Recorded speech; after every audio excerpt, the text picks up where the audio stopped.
Yeah, not to be that guy, but I'm sure someone. Yeah. I mean, you that was the know how big many fences you have to hop over to see J-Lo's snatch? No, you just have to wait for them to be on La Brea. She's not You know? Britney. She's not like fucking. What you think that?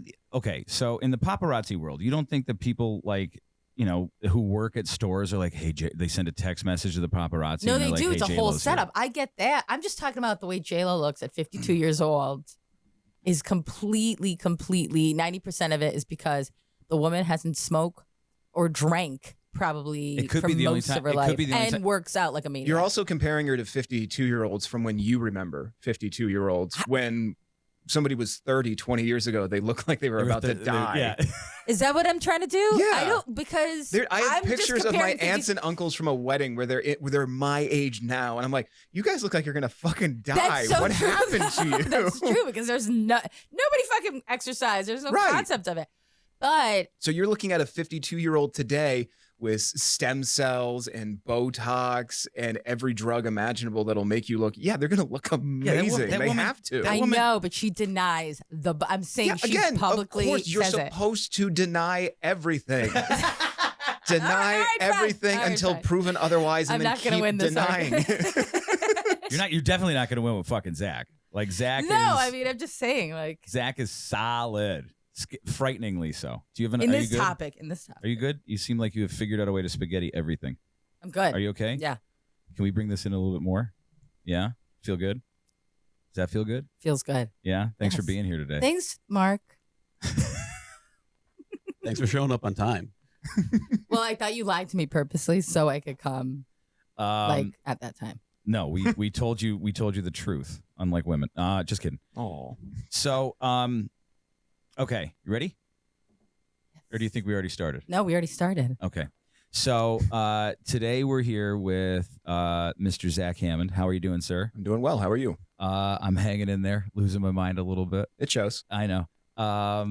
So for people who don't know, Zach is in my opinion, one of the best comedians I ever saw. That's Thank my you. opinion. I know you also have humility. Yes. More of it than I probably should. Probably. How's the last few years been, man? Not terrible. Like the first couple of months of the pandemic when everybody was locked inside and we legitimately just weren't allowed to do, our lives. Right. It sucked just being inside all the time. And then I want to say March or April, sometime around like spring. Like a year later? No, like a few months later. Because all the crazy happened in March of 2020. Okay, so then March, April, May. Okay. In May, most venues that I was playing started just doing outdoor shows. So I was able to go back on the road so long I was playing outdoor venues. And then some places in the South didn't give a shit at all.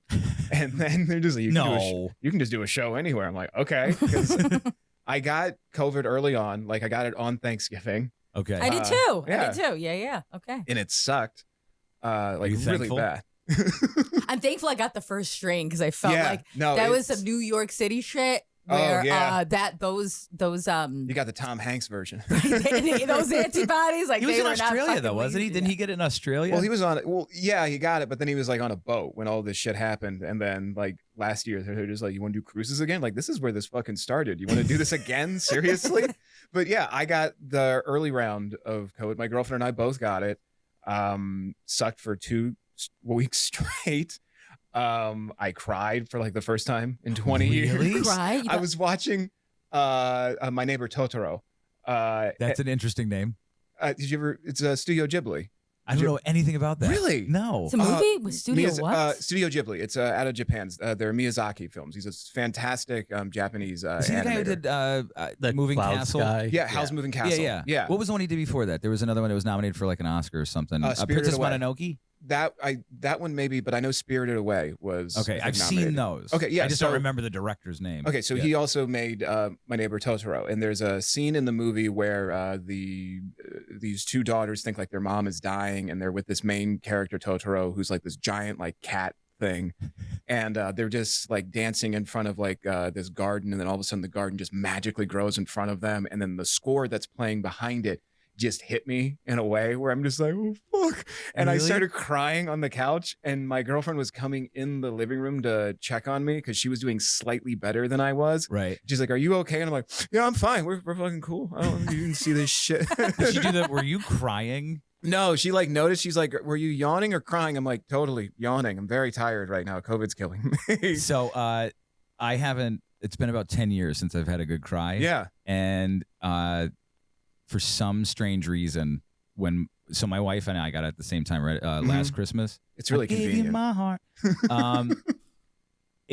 I was driving up to because obviously, you know, you and I discussed earlier that like I'm to other people I seem very crazy right now. The beard's not helping. I'm trying to make me look crazy, or just Okay. I'm like, It's if they think very I'm going to do it, I'm just going to scattered. go. What's scattered? It's patchy. I know. I look like Beavis. So when so It's the worst. I show. kind of threw all my eggs in the basket of like, there is like, if I take vitamins and lose some Mhm. weight and blah blah blah, because I was looking at it going like, all right, 80% of the people are overweight. Yeah. You know, 4 to 5 comorbidities. I don't have those. So Mhm. because I was non-essential, so my concern was like, am I going to die? Right. And then I just started looking at like the 99.9% Mm-hmm. get even bigger Right. when I started taking those things away. Mhm. But for some reason, it still was in me that like, oh, I'm going to die from this. Right. So I was, when my wife tested negative, and she Mhm. could give a fuck because she's Russian. Yeah. So They I could was, die at any second. Yeah, they're like, even when they're on this She's side of the literally world. already been through hell. Yeah, like, she's this like- is like nothing. yeah, she's like, The fact that she made it here is a victory and a miracle in and of Exactly. itself. yeah, when you really think about the story, it's incredible. So I've seen Anastasia. I know. I know that she's a descendant of the Romanovs. Yes. So I was on the expressway driving to Clark Summit because my father is so COVID The crazy. Dementia Expressway, or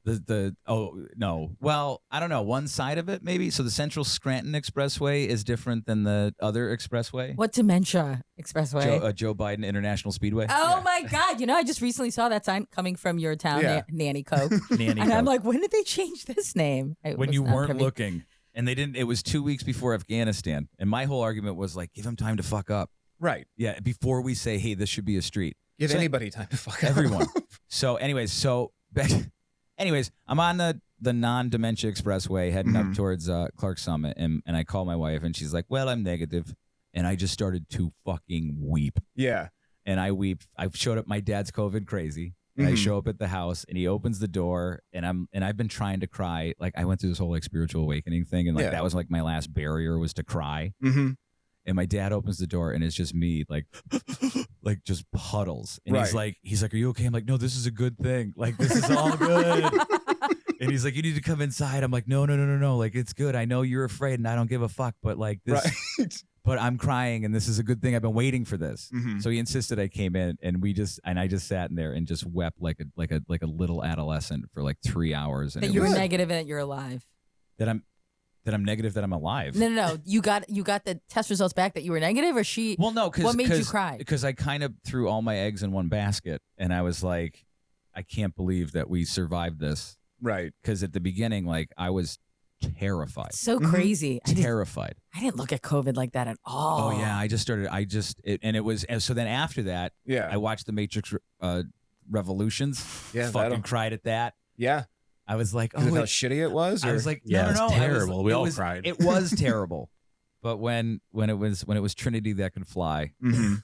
for some Hey, reason, whatever. I got emotional. My Fucking trees made me cry. I can't judge you. What is, you know, I've been working at a goddamn rehab center. I can't get these guys. Well, they cry over women, which is a whole different topic. But oh Jesus! but if this is what makes guys cry, is the COVID Yeah. or the actual no, I just- idea of the fact that you're No, alive from here's the problem COVID? with men. There's no exact thing that'll make men cry. You don't know when That's- you're a wild no, card. exactly. We never know. But the thing is, we want to cry so that we don't have to cry for like another 10 years. Got it. That's it. Sometimes That something makes that you never sense. think would make you cry, Right. Yeah. it happens, and you're just like, "Holy shit!" Right, Like and I then am you- bawling my eyes out right now. And then Like, you this makes bury no that the sense. fuck down and Yeah. never go back job. to Put that in a Good jar and fucking lock it Yeah. away.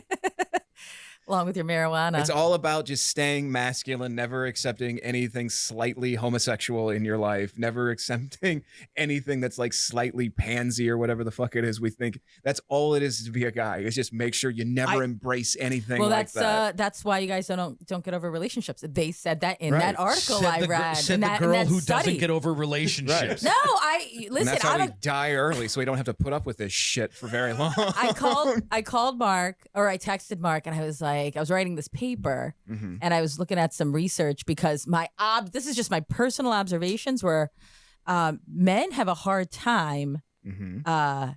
getting over relationships. Hence, if they don't know how to cope, they go right to like drugs and alcohol. Yeah, Hence, because I we're see them every. possessive people. That's it. My property Yes. is fucking something else, and I don't want to think about Yes. that. But I My will dog- jerk off to it if there's a tape. of it. There is some of that in there. There's also this really deep Did you say seated. if there's a tape to Yeah, it? there's a tape of it. I don't want to know that it's going on, but if you show me a tape of it, I've fucked her once. I get it. And you relive it. That's the whole point of porn, is to pretend that you're that You're black there. guy Yeah. fucking that woman. Do you watch all different types of porn? Yeah.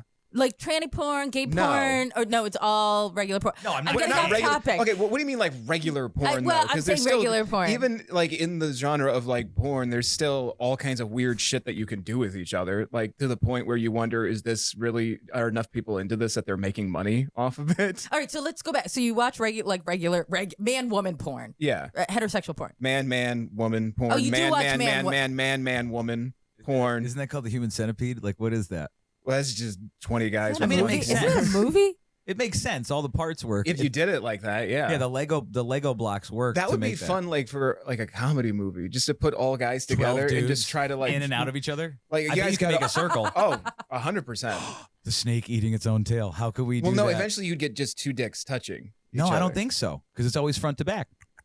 No, it's not No, front to you back. have It's to get back them to back inside to of back. each other. Yeah, you need to ass. Yeah, guys, do you know how gay sex works? Yeah, Mark, I are you not- thought I did. Okay. I can look at He's your gonna back. school you. I can look at your back Right. and it's working, right, right? And you just right. rinse And you're inside repeat. of me. Somebody's inside of you, but you can't make a circle. I don't think. Oh, can't you? No, you can't. It's Fuck, it's yeah, gonna you're end right. up being You're right. man Yeah, face, eventually man it's face. dick to dick. Yeah, eventually it's two Yeah. North Right. Pole magnets at each. Oh man. Well, no, you just have a slight curve. No, isn't this just like putting a bunch of extension cords together? Yeah, pretty much. Yeah. Yeah. Eventually you'll make a loop. You won't though. That's what he's saying. Because eventually, like they're like on. No, an maybe extension- you would. I No, you don't know. wouldn't. I don't. think you You will. are not going to. I don't feel like if it's- drawing this up. One, It's but dick to ass, dick to ass, dick to ass. but I am face, going and to then that- draw you're this not- up at some point. Yeah, but I That's- think Zach's right. Eventually, it won't. It won't. You know what work. the best thing is? There's going to be somebody watching this or listening to this going, "No, you fucking can make a circle, you idiots." I comment now. Just Somebody write it. is going.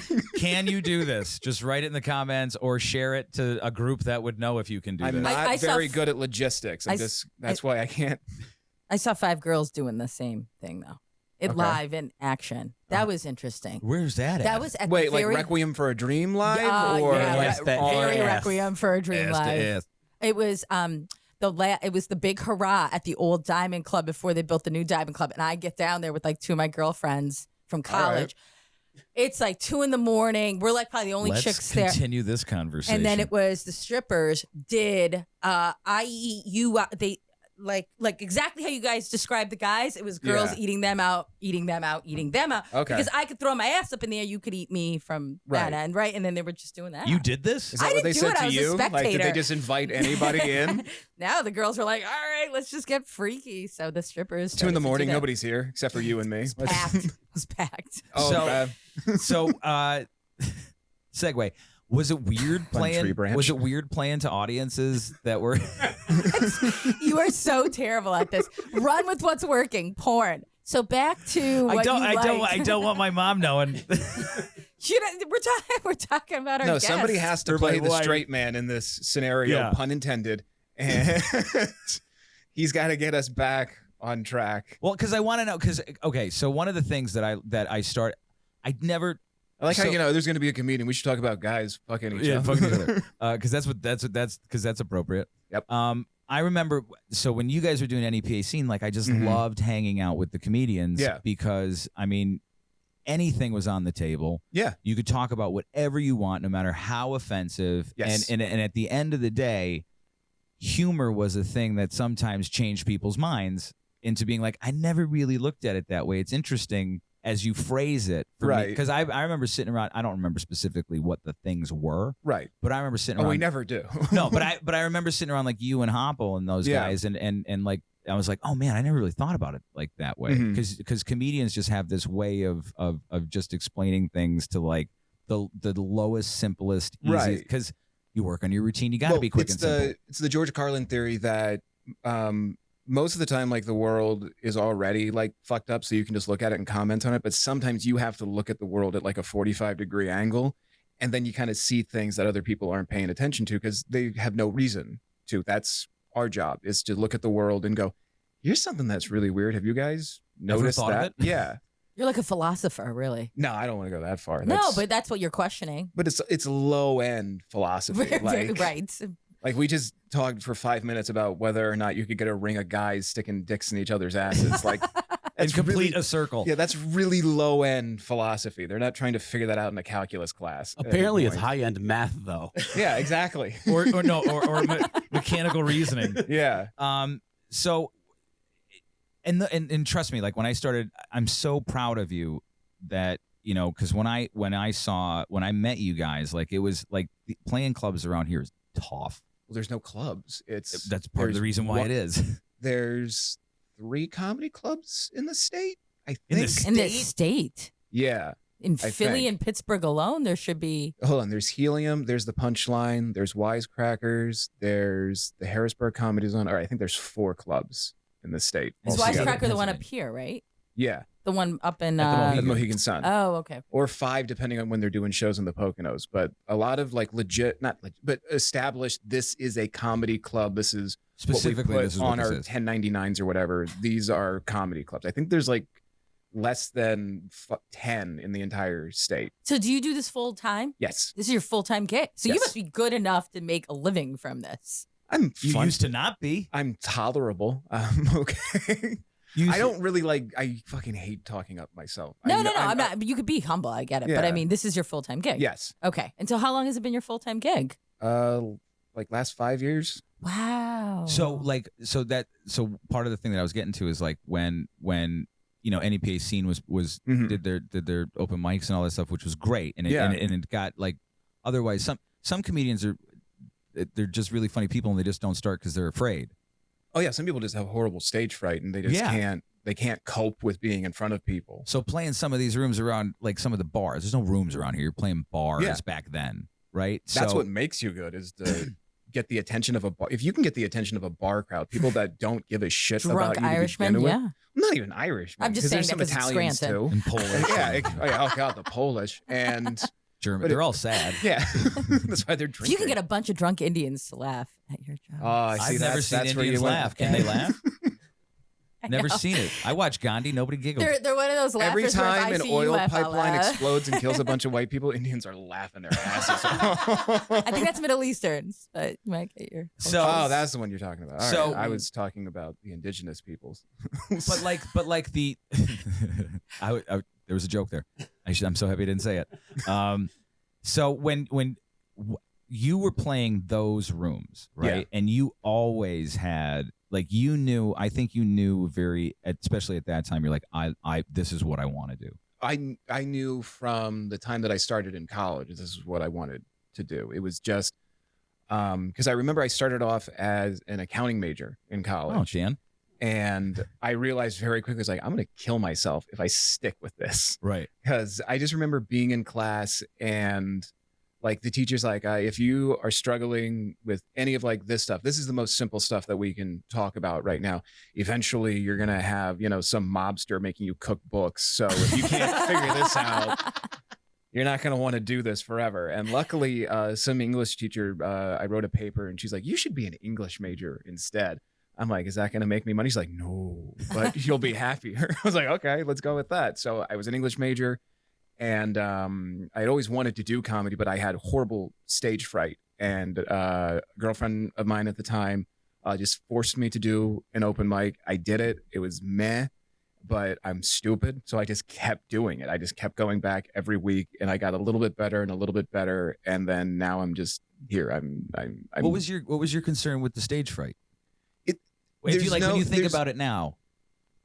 I think it's just being in front of people, and they're going to judge you. It's you individually up there alone. If you're doing like a play or something like that, it can always be somebody else's fault. If you're in a band, you have everybody there, it's their fault. Other people You to can blame anybody, Yeah, right, absolutely. right. When you are the only person on stage, it's only you there. And I recognize there are people that are going to heckle me and say shit to me.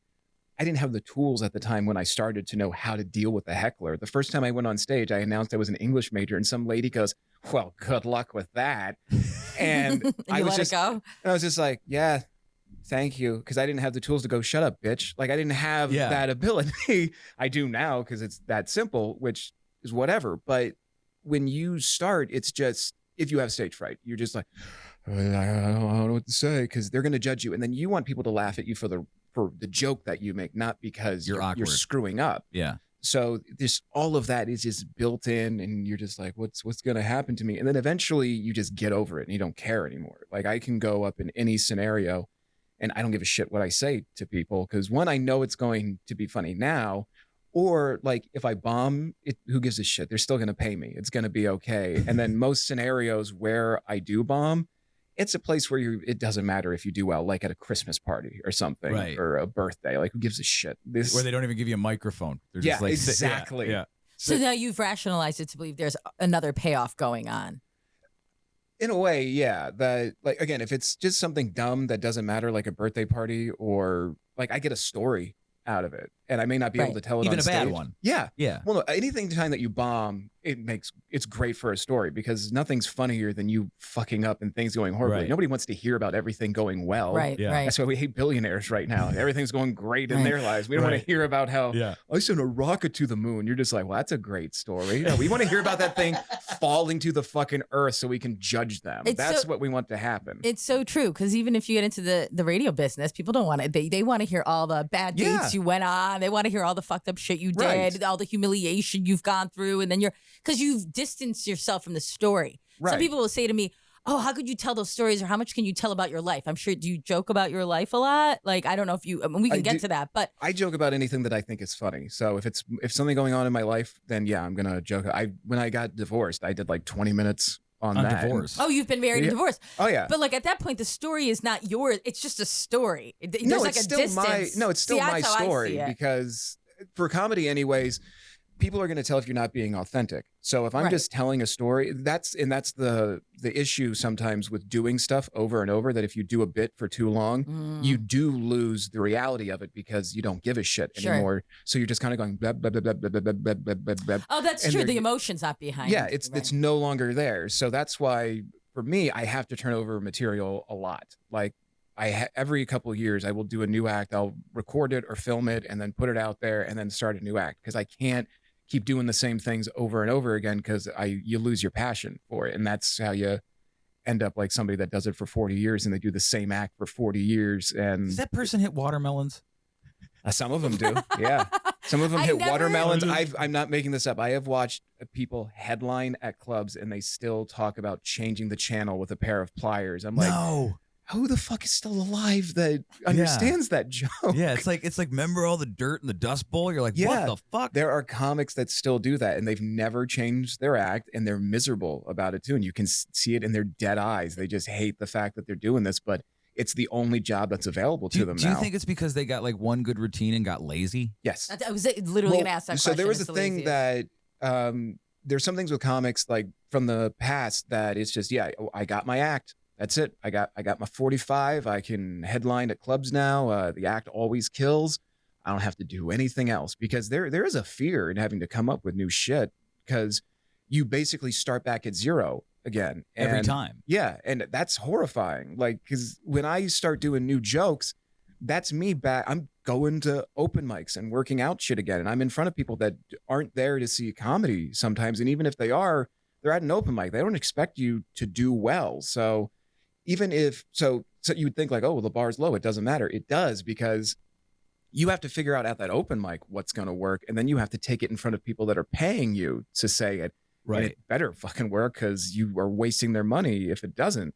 And nobody wants to go back to that. Nobody wants to go back to their old open mic days and have to figure out what works and retool it and rewrite it and say it like 1,000 times to figure out that it wasn't good enough. So you have to get rid of it now. Yeah. And then figure out something else that does work. It's a nightmare. But if you want to be, for lack of a better term, an artist or whatever, you got to just keep doing something new and keep changing it up, because then you grow. And if you don't grow, you're lost in the past talking about changing the channel with fucking pliers. It's a boring thing. Who do you who do you like in the comedy world right now? Doug Stanhope is one of my favorite comics. I love Stanhope. He gives zero fucks. Yeah, zero. It's amazing to watch, and one of the nicest people on the planet too.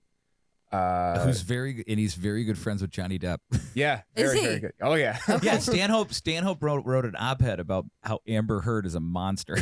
Well before everybody knew. I about can't it. like even 3 watch years any ago. of that Yeah. stuff, but yes, I'm not on like Team Amber or anything like that. Like I just She's look at a monster. I just fucking look at Johnny Depp. I go, man, I just watched Donnie Brasco the other day, and I'm like, man, like this is the Johnny Depp. Like, what the fuck happened there? You know? Because he's playing a character? No, I'm just saying that was his height of his fucking career. Like those moments of '90s Johnny Depp, and you're seeing him now. Dude, that dude That's the comparison. that dude was making billion-dollar movies up until Her. Mm-hmm.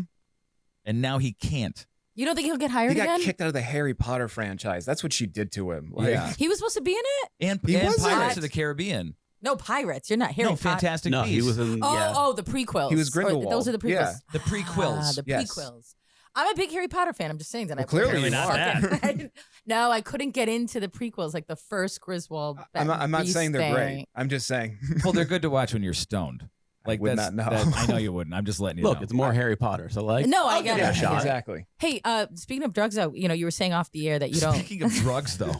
you don't drink, smoke, you don't use anything, and so much of stage fright will get combated with drugs or Right. alcohol, right? I'm assuming a lot of comedians that you've been on tour with or whatever, either do they use this as their tool? I'm assuming they use it as a tool. And how have you been able to like bypass that and just been like, I'm here, I'm going to deal with my 'Cause emotions? I don't give a shit what other people do. I don't. No, have but in the to beginning follow. you did. Yeah, No, but in he the beginning with the stage fright, I'm like, Yeah, how but he did wasn't you shooting combat heroin that? just to get up there. You don't know that, but I don't think you did. I have long sleeves for a reason. I thought it was for your prison tats. Well, there's that too. Shitty. But fucking is there a lot of teenage like tattoos. sober comedians? I'm saying that must have been hard, like starting out, It's or gotta be- no? It's just never been in your life, so it made No, no I difference. Okay. I don't give a shit. It doesn't, like, one, I don't like the taste of alcohol. So I've drank alcohol before. Like, it wasn't something where I've just never had it. I was just like, I will never do that. I drank alcohol before. I don't like the taste of it. And even in things where, like, if you do mixed drinks or whatever, I can still taste alcohol. So I don't like the taste of it at all. It bothers me. If I drink alcohol at all, I also get tired because I have no tolerance for it. Mm-hmm. Like, I can take a Tylenol PM and it'll knock me out for 18 hours. Yeah. Like, because I don't do anything.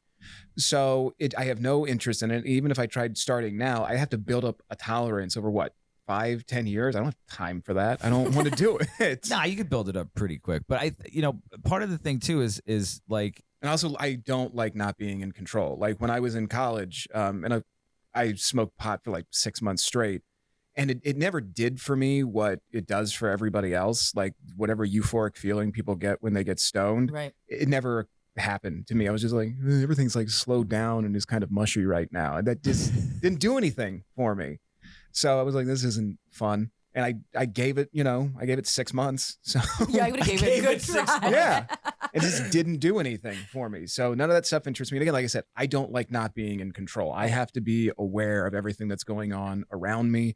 And I have to know what's going on in my head. And that's just the way that I work. If you don't, that's cool. Whatever works for you, do it. It just doesn't do it for me. well, I think the majority of It's also more fun because everything that I say on stage are all sober thoughts, which is way more fun to people.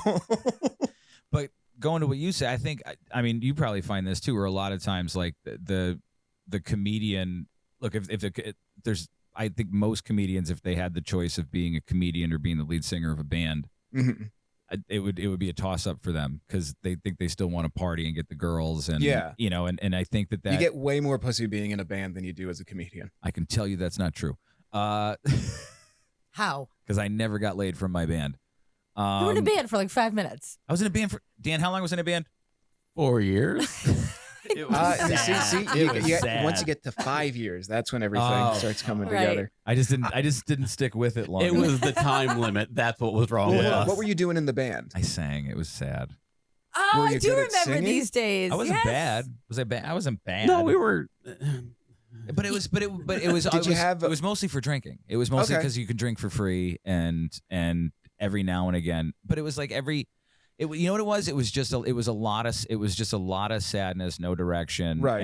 And drinking. It seemed to make that feeling go away for the evening, Mhm. and it was always back the next morning. Well, look, the only reason I say that I'm pretty sure bands get more pussy than comedians is because I think I've told you this story, this part of it, anyways. I saw Shat live. Oh, you're telling me about Shat? Yeah, That's right. I Yeah, opened for them, and then I had to watch them perform. And just quick thing, they're a group of musicians out of Jersey who wear baby diapers and dildo armor. Stop it. I'm not making this up. Where do you find these people? They Do you played even go around here. see What them? What part of I opened for them? Oh, I missed that. I was like, wait, what? Because I'm a comedian and I'm a stupid whore and Yeah. I don't say no. Yeah. You want to open for this? You want to do a birthday party? You want to come to our corporate event and do the fucking, yeah, okay. It's money. I don't care. You have an I- agent? You have an agent? I did. I don't anymore. That was the agent that set you up with Shaq? No. That was early, like a year or two in. That was local filmmaker Bobby Keller.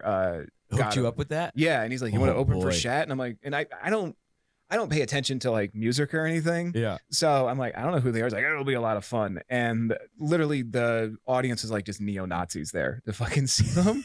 It was Did really they fun. laugh? They did at one comic. One guy, and this is all part of a bit that I do, but one guy yelled at me. His heckle was, "I'm going to rape you in the alley after the show tonight." Okay. And I told him, "You're not supposed to tell me where." And that got everybody. Oh, there's Shat up on the Yeah, screen. see? Dan, you want to pull up 4? And that got everybody on my side. So that guy is the lead singer, okay? This guy is singing his heart out. He is singing a song called "Fuck Her in Her Double Double Chin, Double Double Chin." That is a song that he is singing. I'm not making this up. A girl that is 5 foot, maybe 100 pounds, and just really short denim shorts is just grinding up in front of him, and she's lifting up her shirt and showing him her tits.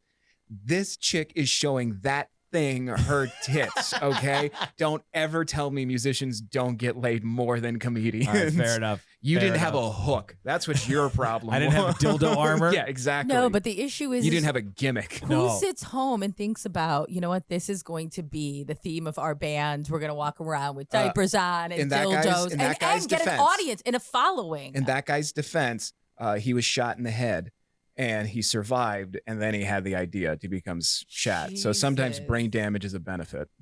Well, I mean, if you think about it, there are those people out there who are like, I don't care. I'm just going to do. What was it, Gigi Allen or whatever? Yeah. Like guys like that. Like, I mean, There is a freedom to not giving a shit and just doing Sure. what you think is right. And then sometimes people just are into that. They're just like, I don't give a shit. It's a lot of fun. Like, do you enjoy them? No, but they don't give a shit. Let's Yeah. support them. there's a good energy here of not giving a shit. Yeah, exactly. Which is,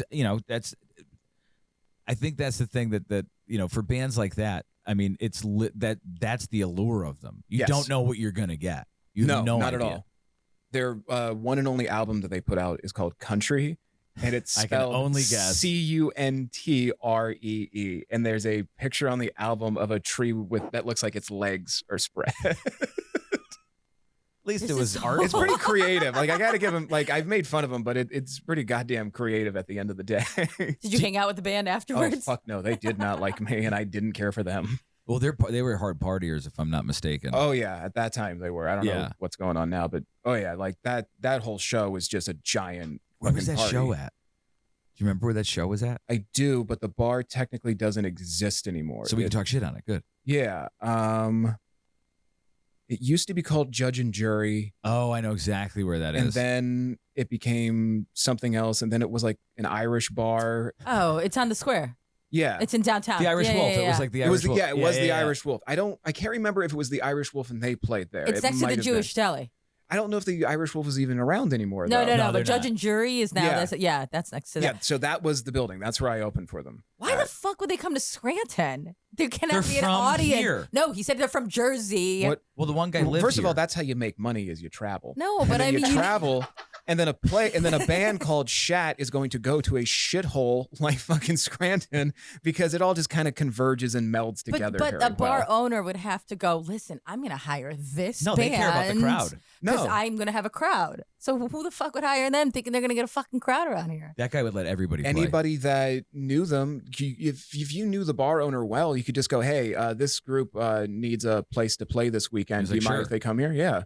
Because they did comedy shows there where nobody fucking showed Why up. do I feel like I'm asking like dumbest questions ever? It's like, don't you know this shit, Charlotte? People Because will being just. self-aware is very important. I'm the most self-aware person I know. Why the fuck? I'm not so sure.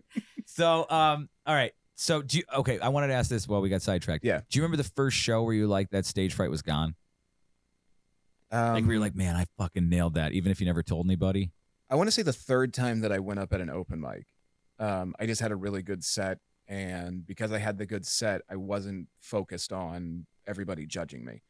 It still took a while to get over, but it just slowly kind of just eroded and just went away. Like the first few years, whenever I was doing like a legit show where I was getting paid for it, every time I would go before I got on stage, I'd be very, very nervous because it was just like I could fuck up, I could upset somebody, and not necessarily somebody in the audience, but I could upset somebody enough that they don't want to book me again because that's the Like only the thing. venue. The venue or like the the producer yeah. who put the thing together, like they're just not a good fit, or we don't like them, so let's not book them again. Like that's always in the back of your head because any business and entertainment is always you have to please enough people. If you're drawing an audience, you can be a complete piece of shit because you're drawing an audience, so Right. they have to put up with you. But when you're starting out, if you don't have a draw, your currency is how funny you are, and then also how tolerable you are off stage as well. So if you can't be funny, at least try to be the nicest person that you can be.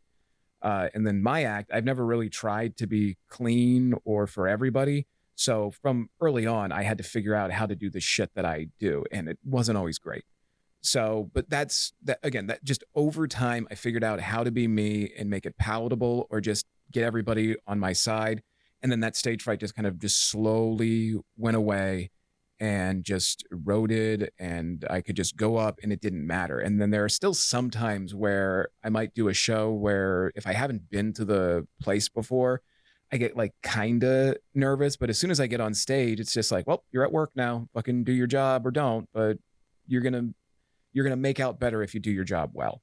So now I can just get on stage and it doesn't matter. That's where I am the most free. It's where I'm the most comfortable. And it's a slight personality change because off stage, I'm an introvert. I don't like interacting with a lot of people. Like Right. after a show, like if I'm around a group of people, unless they're coming up to me and going, oh, you were great. Can we buy like a CD or merchandise off of you? Outside of that part, I don't want to be around a lot of people. I don't like it. But being on stage, I am comfortable. I can mess around with people. I can do crowd work. People get me and I can have fun with them. But once I'm off stage, I don't want to be around anybody. Like this stuff is fun because it's a couple people. Nobody's, looking at me, making sure I'm doing, what I'm supposed to be doing or whatever. Or listening. Yeah. One of those two things.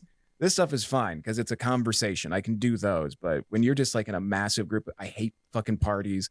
I hate going to clubs and shit like that and being around just a bunch of drunkards dancing or whatever. It's just uncomfortable to me. But you're on the road alone, right? Sometimes I am, sometimes I'm not. Sometimes when I did a tour last summer and I brought Dan and another comic on the road with me. So I remember seeing Facebook stuff for that. Yeah, 2 months straight on the road, did not come home for 2 months straight. I did a show almost every night, and it was just all across the country, just back and forth, up and down. But most of the time, yeah, I'm usually alone on the road. It's me on a plane flying alone somewhere, or it's just me in my car for 20 hours straight driving somewhere. So when did the transition happen? Like when did you slowly go from like open mics to, oh, hey, I'm getting paid. Oh, because when I knew you were working, Yeah. like you had like a day job, and so when did that start to happen where it's like, oh, this is full time now? So at that point, I did have an agent, and I was doing the brewery comedy tour with Heron Entertainment. Okay. And just like breweries all over the yeah, country. breweries all over the country, and then any other venue that we could find. Like I would look for like theaters or like rock clubs or something like that to play, or any comedy club that would have us on an off night. And then I'd send them the information, they would contact them, they would set up a deal, and then you just drive out to wherever it is. You bring your PA system if you need to, and then you just set up the show and you take tickets. And I was able to make a living off of it because I live cheap. Like I said, I live in Manicoke. It's dirt cheap to live there. Rent is very low. I have just a tent. That's all you need. Yeah, basically. Yeah, and an overpass. Yeah, if there is one in Nanticoke. Right, because you need natural something or other around you. Yeah, and then that I was just on the. It mainly I was able to do it full time because I got divorced. That's really how it worked out. Really? Because when I was married, my wife would not let me go on the road. No, she hated it because but that's what you wanted to do. Well, that's why I'm divorced, Marky, because but she didn't know that. She didn't know that going in, or she knew that going in. It doesn't change the fact that she didn't like it because she was concerned that I would cheat on her or that I was cheating on her. And then she didn't drive. She didn't have a car. So her thing was like, well, how am I supposed to get to work? I'm like, you could take the bus. I can't take the bus. That's for poor people. Yeah, exactly. I'm like, yeah, we're poor people. Just because we rent a house doesn't mean we're not fucking poor. What part of we rent don't you understand? Yeah. We don't have land. No. Yeah. But yeah, so a lot of the time I couldn't go on the road for extended periods of time and make real money because she was like, well, how am I supposed to get to work or how am I to do anything? So that really held me back. And then once I was separated, I was able to go on the road and I was making money. And the weirdest thing happened. Once I was no longer with this person, I actually had money to spend on a regular. I was able to put money in a savings account. It was crazy how much of my money was being poured into somebody that did not love you. No. I think a lot of people do that. Yeah, they do. I think too many don't realize it. And it takes a long time to like shake yourself out of it too. That's the sad part. Like shake yourself out of is somebody that doesn't love you. To shake yourself out of a bad situation. And then the funniest thing now is to tell stories about like what happened with my marriage and people go, you were being abused, right? I'm like, that's what that was. Yeah. And they're like, yeah. I'm like, fuck, I didn't know. You're Johnny Depp. Yeah, exactly. She never shit in the bed though. She never did. No. Did you see that part in the trial? That's how you know it's not love. Did you see exactly. Did you see the part in the trial where the lawyer was, and how did you know it wasn't a dog shit? Yeah. What did he say? The It was small dogs. That's all. I don't know why the world is like paying attention to that. I don't know. Is it because we just need something crazy? Because we love tragedy. We love watching. Celebrities are above us. And they're not. No, but that stuff like that proves that they're not. Because we can watch that and go, yeah, Amber Heard shit in Johnny's bed. And there's some guy going, my fucking girlfriend shit in my bed. All right, I'm glad I'm not fucking Johnny Depp's wife shit in his bed. I'm not the only one. That's good. Like didn't she like shit somewhere else and bring it up there? Oh, probably. I don't know. What was that? Was that a part of their sexual foreplay? Because I'm not watching any of this. No, she's just being an asshole. Like that's. Tell me what. That is psychological. No, that is psychological abuse, is what that is. So what that is you establishing dominance over another person and saying, I can do whatever I want to do, and you're gonna fucking put up. Is that what it was? Oh yeah. Oh yeah. So what was she claiming? Why did she shit in the bed? What was her defense on the shit part? It was like revenge or something. Yeah. So what did he do? He picked up the shit. No, what did she claim that he did? It doesn't matter. She's a lunatic. Are you guys watching this? I'm not engrossed. I'm watching it peripherally. I'm not paying that much attention to it. If a clip comes up or something, sure. Like I see something on Facebook and it goes, Amber Heard shit in Johnny's bed. I'm like, that's crazy. And then I scroll, I'm like, look at a kitty. Like that's what I'm doing. I don't give a shit what's going on in their lives. But that's why we enjoy it, is because we're looking at celebrities who we hold in this really high regard, and they're going through some super white trash shit. And we go, okay, they are just like everybody else. They just have $1 million. Money doesn't change you being a piece of shit. You're just a piece of shit who can do a lot of things now. That's all it is. My buddy has this philosophy that anybody who has over $10 million does not understand how the world works. No, they don't. Because I think the one study was done that if you $75,000 is all you need to like live a comfortable life, and then anything beyond that, it's just extra money. And eventually you're just like, I got nothing else to do. Yeah. And I'm not happy. Right. So like, and yeah, money doesn't make you happy. It makes things way the fuck easier, but it doesn't necessarily guarantee happiness. So when you have millions upon millions of dollars and there's nothing that you can't afford and nothing that you can't do, it's the theory of why heaven can't exist. It's just perpetual happiness. Like that can't fucking sustain you for very long. You need misery to appreciate the happiness. Yeah, you need hate to feel love, understand Right. love, and pain to understand joy. So you need somebody to shit in your bed so that you can appreciate life sometimes. You do understand there's something beyond the duality of that, though, right? What? Yeah. I mean, What did you say? I mean, there is something beyond the duality of just you need the hate to know the love and vice versa. But if everybody wants to sustain happiness, right? Perpetual. Like that's what their goal is. That's why a lot of people, not everybody. Have That's you why a lot noticed of that people. she's been holding a microphone for the last? There's a lot of clips of me just staying on your screen, watching her wave that thing No, around I while just- everybody is talking, and I'm waiting for her to clock you upside the head. I'm just, I need something to do. Is that your fidget spinner for the It day? Keep going. It is. Or if I start playing with this tape, he starts screaming at Here, me. keep going. I get it. Nah, you were I saying. forgot what I was gonna say. Something about duality. No. I just think we know this world to be duality, and everyone's searching for that like long-standing happiness. Obviously, the next desire you get, you're like, oh, this is gonna be it, and then you accomplish that desire, and then you realize, oh, that's not it, and then you go Right. after the next one. But the long-standing happiness on a very like spiritual philosophical level is, they say, is to get beyond the duality of this world and go into like try to like kind of meet everybody in this oneness, so to speak, this like conscious realm or whatever that most people laugh at, but I think it's possible to do. And the more people talk about the fact that nothing makes you happy, this and that, and I get it because you're trying it. Because I and think there's something fucking wrong with you inside. Like you For can what? find happiness, but you also have to be happy with.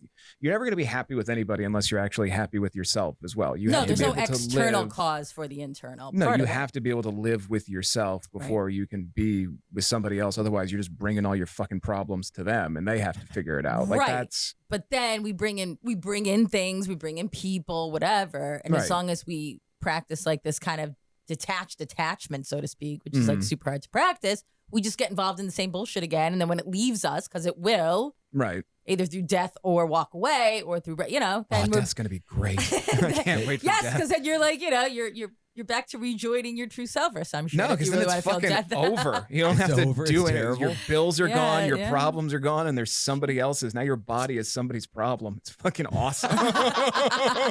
Wherever you decide to leave it, it's somebody's problem now. It's your last fuck you when you leave. So, I don't know what the fuck anything she just said was.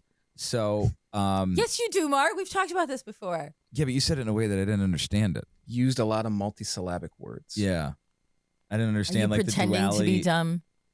No, I think I am. According to my Facebook today, I'm real fucking dumb. Why? What happened on Oh, your nothing. Facebook? I posted a thing. Why are you guys still using Facebook? Because I did it today. Should to we be use like, MySpace? No, I don't know why. I'd go back. Would you go back Fuck. to MySpace? At Or least- I'd actually Maybe. Actually, you know what I would do? If fucking Russia dropped an EMP right now and got rid of all social media, I'd be okay with That's that what I'm too. saying. Like you That'd be hate fun. it that much, but you're using it. That's all. It's a bad relationship. No, I don't. Yeah, Here's that's called addiction, though. That's what it is. We're That's addicted to 1,000 this shit. But you know you're addicted to it. You've Yeah, but actually. do you know Yeah, how? what does that change? Just Then- because you know then you're fucking addicted stop to using something. it. Oh, it's just so Yeah, simple. yeah, it Just is, say actually. no. Yeah, you said no to drugs and alcohol. That's probably easy. Fuck I you talk- and Reagan. I tried to convince people that like they are addicted to it. Yeah, course they And they are. they are, don't yeah. believe. They don't believe. I'm not addicted to that. Yeah, 100% are. Yeah, I like family members, friends. I'm like, yo, Yeah. check 'Cause it's your an check your app. screen time. Because it's a constant validation thing. Mhm. I get it because that's what I do for a living. I need Well, you constant have to do that. validation. Right, but no, I don't have to. Well, yeah, do, you have to do don't that for your have to career. do, right, but you don't have to do anything if you want to like really Well, get technical. sure. You don't have to do a goddamn thing. Right. But I understand this part of it because I need that validation. There's something broken inside of me that needs validation from strangers So I tell jokes and they just go, good for you. We enjoyed that. Here's more money. Like I thought you meant you were doing it just so you, like you can tell people about your next gig. No. But what I'm saying is I understand social media because I'm a comedian. I recognize the need for validation on every level. And yeah, I understand the necessary evil of this, but at the same time, I will still go on Facebook, even if I'm not promoting something, just to watch people shit on each other and be mean to each other for no particular reason. Like, isn't that insane? Well, the craziest thing to me is anytime you post an opinion and like, who the fuck are you really talking to? You're talking to your base. That's who you're talking to. You know, if you think for a second that anything you're going to say is all of a sudden going to change everybody's mind, like you're a moron. And then you have the people that, my favorite one are people that will like talk to people on Twitter and then they'll do a screen grab of like some, you know, fucking, takedown they did to them, where somebody's just like, I don't believe that gays should have rights. And then they respond like, your fucking wife's a bitch. And then it's just like, see what I said to that guy? And then they screen cap it and they post it on Facebook. And you're just like, wow. Does he think gays should have rights now? Like, did that change his fucking mind? No, you're just being a fucking vapid asshole on Facebook because you just want to impress your friends. That's all it is. So it's just shit constantly. It's an entire just waterfall of shit. I think people just being awful to each other. Most people in school were not the bully. No, and now we get to be the bully. And you realize like they were right the entire time. The bullies? The bullies were right. It feels amazing to be a piece of shit to somebody. It does. I'm sorry, but that's if there weren't proof on my fucking phone right now that was the reality, I would try to argue the other way, but it's true. It feels good apparently to be mean to people. And then it's even better because you get to do it from like far away. It's like, with no consequences. No, it's the Joe Pesci telephone tough guy kind of shit. You just get to be mean to people and walk away. It's awesome. Have you found over the years that like, do you get booed for shit? Like, is there stuff that you say? Because it seems like, okay, so let's, the world is a very fucking polarized place right now. It is. Right?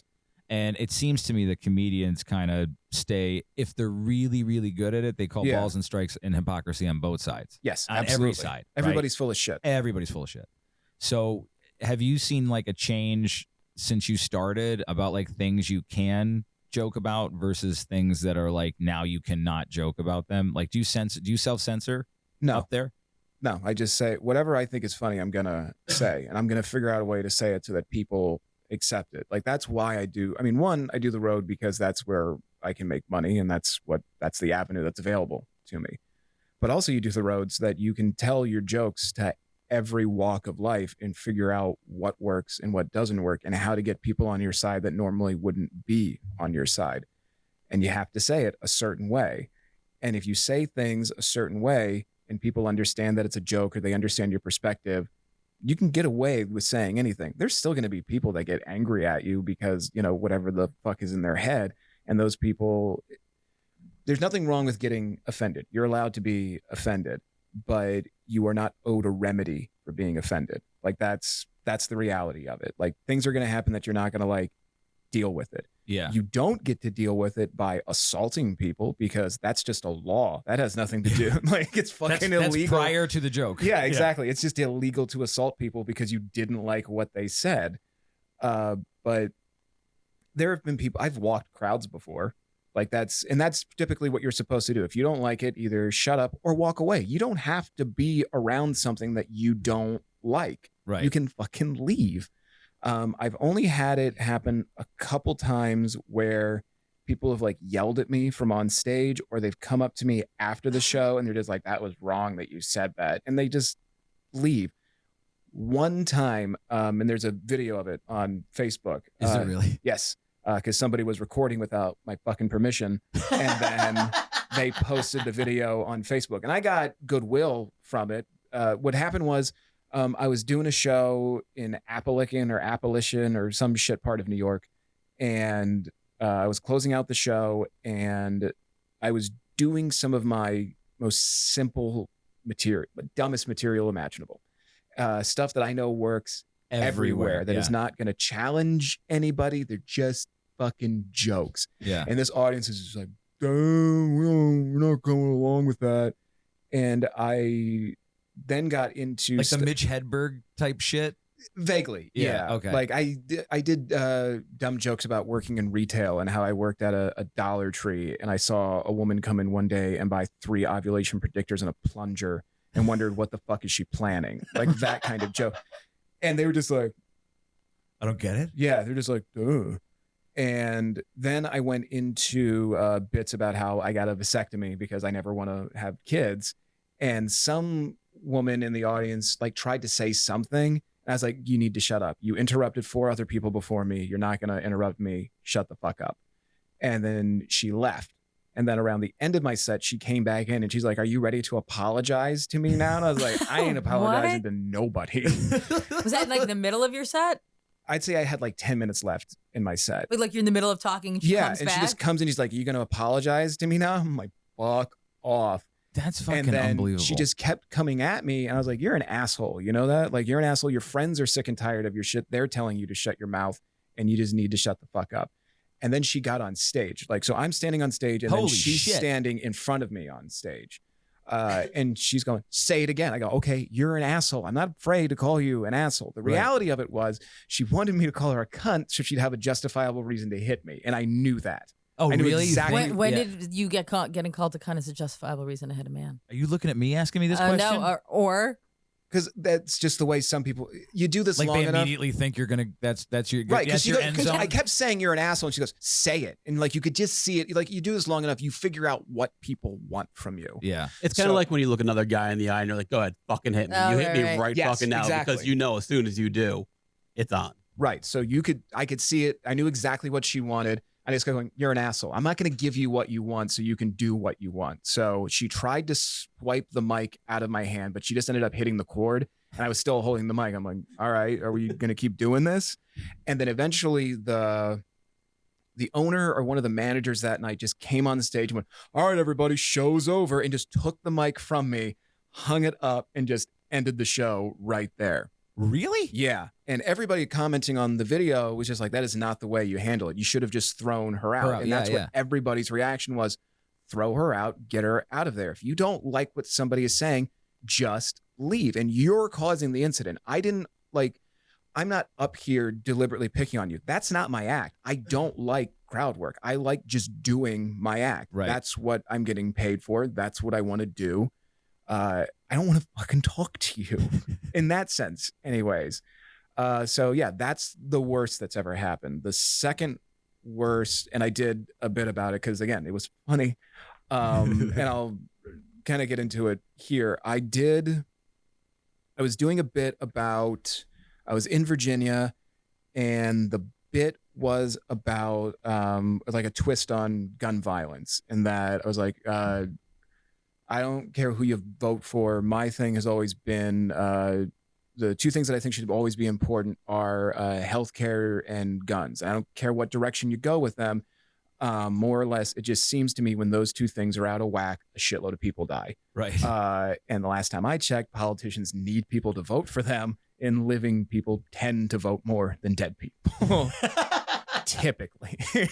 Right. And then I said, and school shootings are horrendous. And one of the suggestions that keeps coming up for school shootings is to arm the teachers. And every hack comedian will go, well, if you thought school shootings were bad before, arm teachers and see what happens, because we all remember what it was like being in school, right? And then my twist on it was like, no, if you thought teachers fucking students was a problem before, give them guns and see what happens. What happens in a room like that when you say something like that? Most of the time people laugh. And I figured out that the thing that saved me in the bit later on was I said, because typically no longer will a student be under pressure in the form of like an A or a B, or now they, under the metaphorical gun of getting an A or a B, now there is the literal pressure, like Miss Frizzle is standing outside the Magic School Bus now with a gun to your fucking head going, you got 2 options. Like that's, so when you make it a woman, it's a more tolerable joke. Right. Whereas if people are thinking that it's like some, guy trying to pick on a student, Larry Nasir. right, Yeah. it's fucked up. But if you make it a woman and then you say Miss Frizzle, it's more ridiculous. But I said it and I was just going into the bit and it's just a bunch of ridiculous shit. And some guy stands up and screams at me, if it weren't for teachers, you wouldn't be where you are right now. And Oh, I no. yelled at him. I dropped out. So I don't know what you're talking about. And then he and like 8 other people walked out of the room. They all fucking left just screaming at me. And later I found out, like, somebody came up to me after the show and they're like, are you all right? And I'm like, I don't feel well because I don't like confrontation. Right, I can right. defend myself, but I don't want to. It Right. makes me feel icky. So she's like, well, don't worry. I'm an undercover cop. I wasn't going to let anybody do anything to you. I'm like, that makes me feel really good. Right. And she's like, also, all 8 of those people that walked out, I go, yeah. And she goes, they're all teachers that teach in a district that are having a really big problem with what you were joking about. I'm like, holy shit, that's amazing. They're having like a gun issue, like a No, like violence issue? teachers fucking students. That's Oh what they my were getting mad God. at. They thought that, like, I Hey, was man. saying, all teachers fuck students. It's like, no. And again, that's the issue of when you're doing jokes. Everybody understands typically when you're in a comedy setting, these are all jokes. It's Right. You are deliberately being absurd and just making jokes about a situation. I was just joking about the fact that everybody thinks that, if you give teachers guns, more students will die. I'm like, no, more kids are going to get fucked if you give them guns. Like, that's what's going to happen. Which is a big, but Yeah. so, but for some reason, And they audiences took it personally. They're just like, he's saying teachers fuck students. And I'm like, no. Well, there's evidence that some do. Yeah, of course. But that's not what anybody wants But that's not the to intention hear. of the No, joke. not at all. It's to show the absurdity of Yes. So why is it that in situations like that, Mhm. right? When an audience does something like that, and you have no context to what their beef is, or nor do you No, care. nobody's filling out a card beforehand. Yeah, don't joke saying- about this. Yeah. For some reason, they think that if you now, correct me if I'm wrong, but people Mhm. like that, the lady who wanted you to call her the C word, Yeah. they tend to think that like you should not be able to say things like that because for some reason it's like a mind virus and it's going to get into other people that I don't know about that. I think it's just maybe not a mind virus, but it's like if you talk narcissism. like that, you're allowed. It allows it. Other people have carte blanche to talk like that. I think there are groups that would argue that, but I think on an individual level, the individuals that are bothering you at a show, it's just narcissistic behavior that they don't like what you say and they don't want the think- world to be the way they want it to be. Exactly. Yeah. Like, I don't like what you said. And then I also believe that nobody else should be allowed to hear what you said because I don't like it. And that's just an insane form of narcissism that you are now dictating what people are allowed to hear. Like, and that goes back to like the old Carlin thing of like, you're just trying to control thought. When you control language, you control thought. And that's the game that so many people are in, that they want to control how everybody thinks about everything.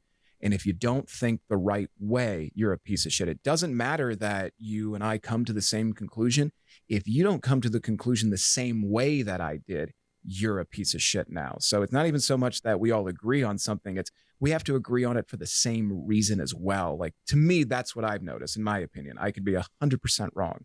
But for me, it's just you have to think the way we want you to think, because if you think outside of that box, it's corruption or whatever the hell it is. And I don't get it. Like, I hear shit all the time that I don't like, and I'm doing whatever, and I just move on. Like, I'm not changing anything.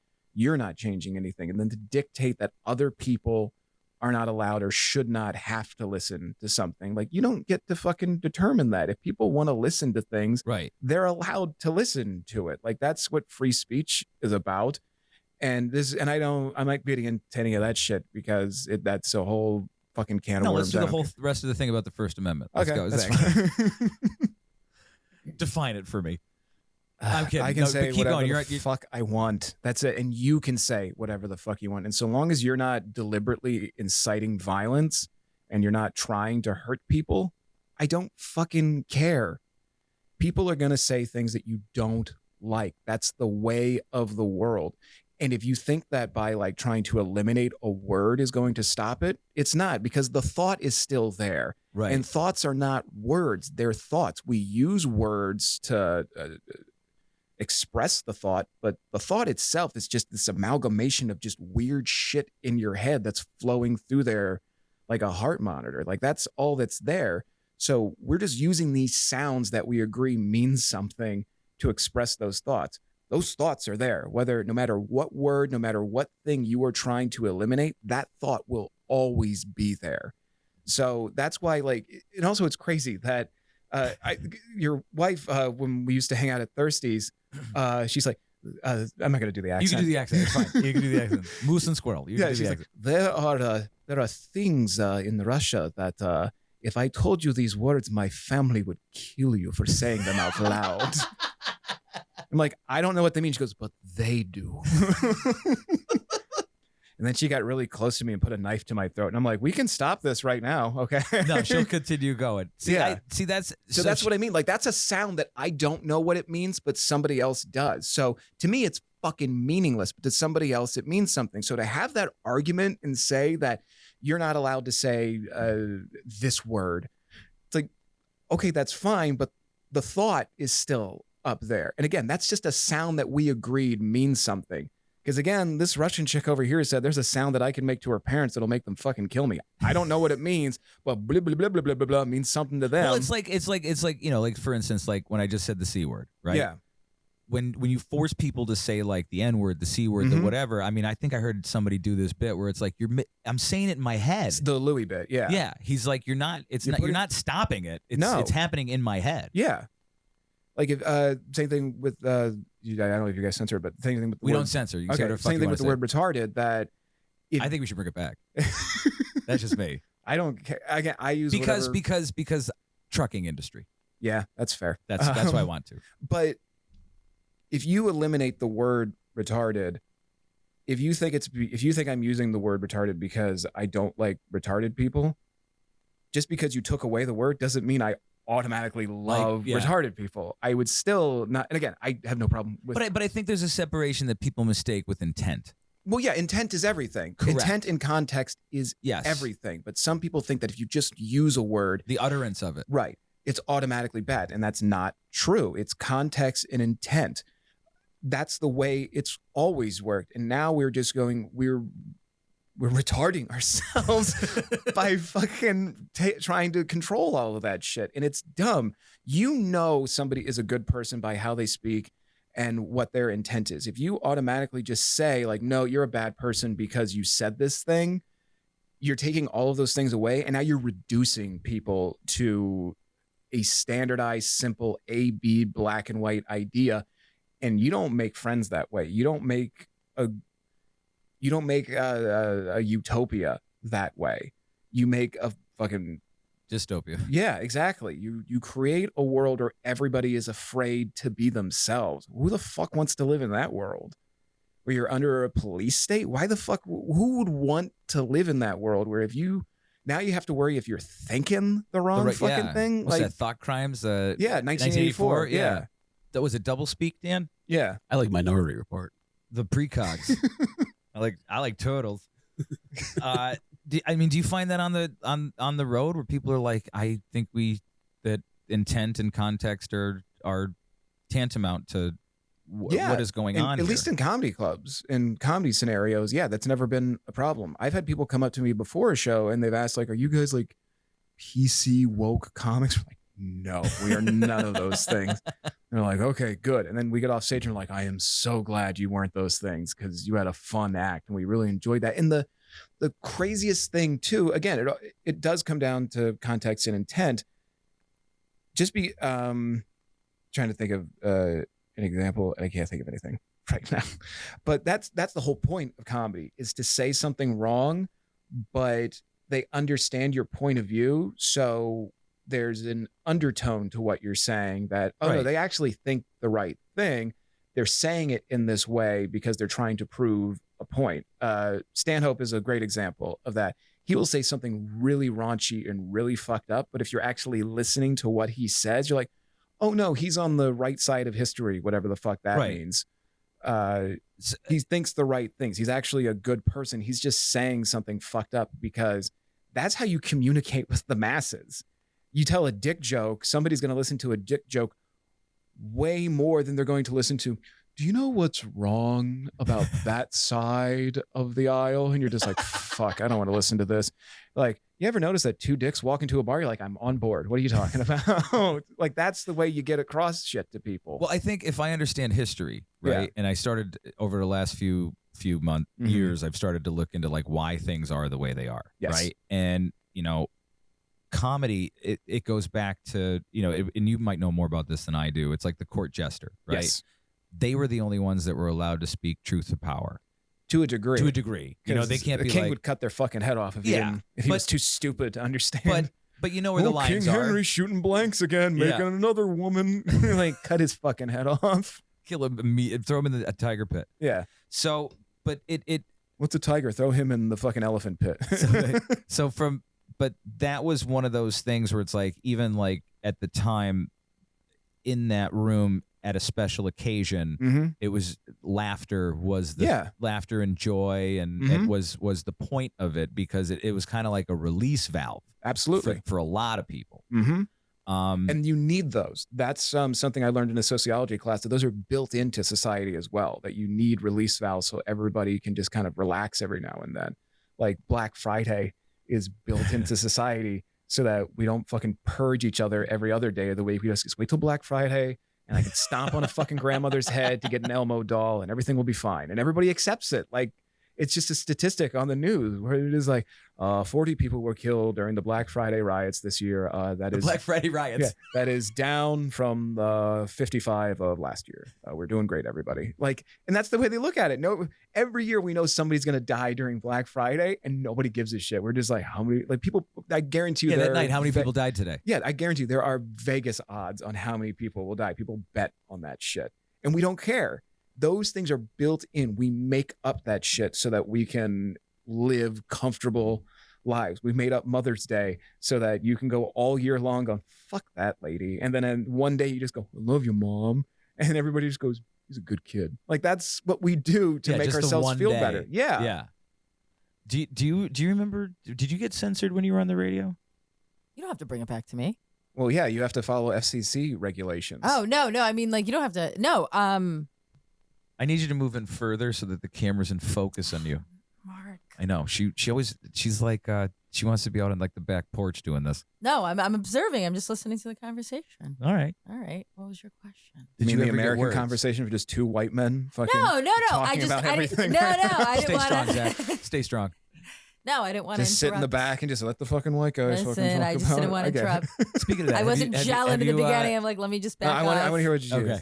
I don't even know what the question is. What were you saying? Oh my God, I was just were you wondering. censored when in radio? Yeah, like, were there words censored. That's why people don't even want to go back into terrestrial, because you have PDs running in the room every 5 minutes if you say anything about Carrie Underwood's breasts. Are there more people leaving radio now to do shit like this? To do comedy? No. Just to sit like and like do have conversation. Or do a YouTube show, or you like compound media. You just create your own network. You can put up whatever the fuck you want. They are, or what's happening. Because even satellite radio, like, it's kind of going. Yeah, like they're still held to some standard. Like, you can say whatever word you want, but I know there's content issues on there too. Yeah. No, one of my close friends who I worked with down in Philly was producing. Jenny McCarthy had a show on Sirius, and and then that ended during COVID or whatever. Nobody was allowed to be vaccinated on set. And what was I going to say? But now he's heading up. He's basically like running 3 podcast shows for people, because like that's where it's going. Yeah. And I would say this all the time, which basically is, radio just shot itself in the foot, basically. Yeah. Because they just censored a bunch of people. They made it more music oriented, and then people didn't want to, See, people are losing gigs, right? But then you got a whole bunch of radio people where they don't give a shit. They just want to be heard. They don't care if they're just introing and outroing music. You know what I'm saying? They're just jocks. They're just jocks. They just want to intro and outro music. So if you're intro and outro music, they just want to be heard. It's like the validation bullshit. Yeah. But if you're like a person who really wants to say stuff, and you don't want to always feel like you're walking on tippy toes, which is the way I always felt, then like it's going to eventually bother you, unless you meet a PD who's like, you know what? I don't care what they say. I don't care what the masses say. I don't care how many hate mails we get. If Right. it sounds good, go with it. See, So- she's got a mouth like a truck driver, Mm-hmm. and she's funny and she's insightful and she's empathetic and she's charismatic. She's got all these great things. oh, right? Mark, you don't have to say that. But I'm not saying it because you're here. I'm saying it's because you're true. And Yeah, Mark's incapable of lying. it seems like, oh, I don't That's know. actually not I true. try not to be. I've I known try him not to since lie. high Really, really school. trying to help you there. See, trying he's not to incapable. lie. See, he's already. He's telling. He's like, I've sometimes I known do him lie. since high school. Don't lie. Please, no. But and Dan and I have talked about this. We're like in a situation, in an atmosphere like this. Like I think she could flourish and just have like these great conversations with interesting people. And I think a lot of people pay attention to. Is that your phone, Shiloh? Oh my God. Yes. Do you want to go turn off your Karate Kid soundtrack ringtone? Oh my You want to God. let it keep going? First of all, you're my inspiration. It's only supposed to be my alarm tone, so I don't know why it's going want- up. Right You now. want someone in the morning to I don't know how to get rid of it. I- Go to Chicago. silent?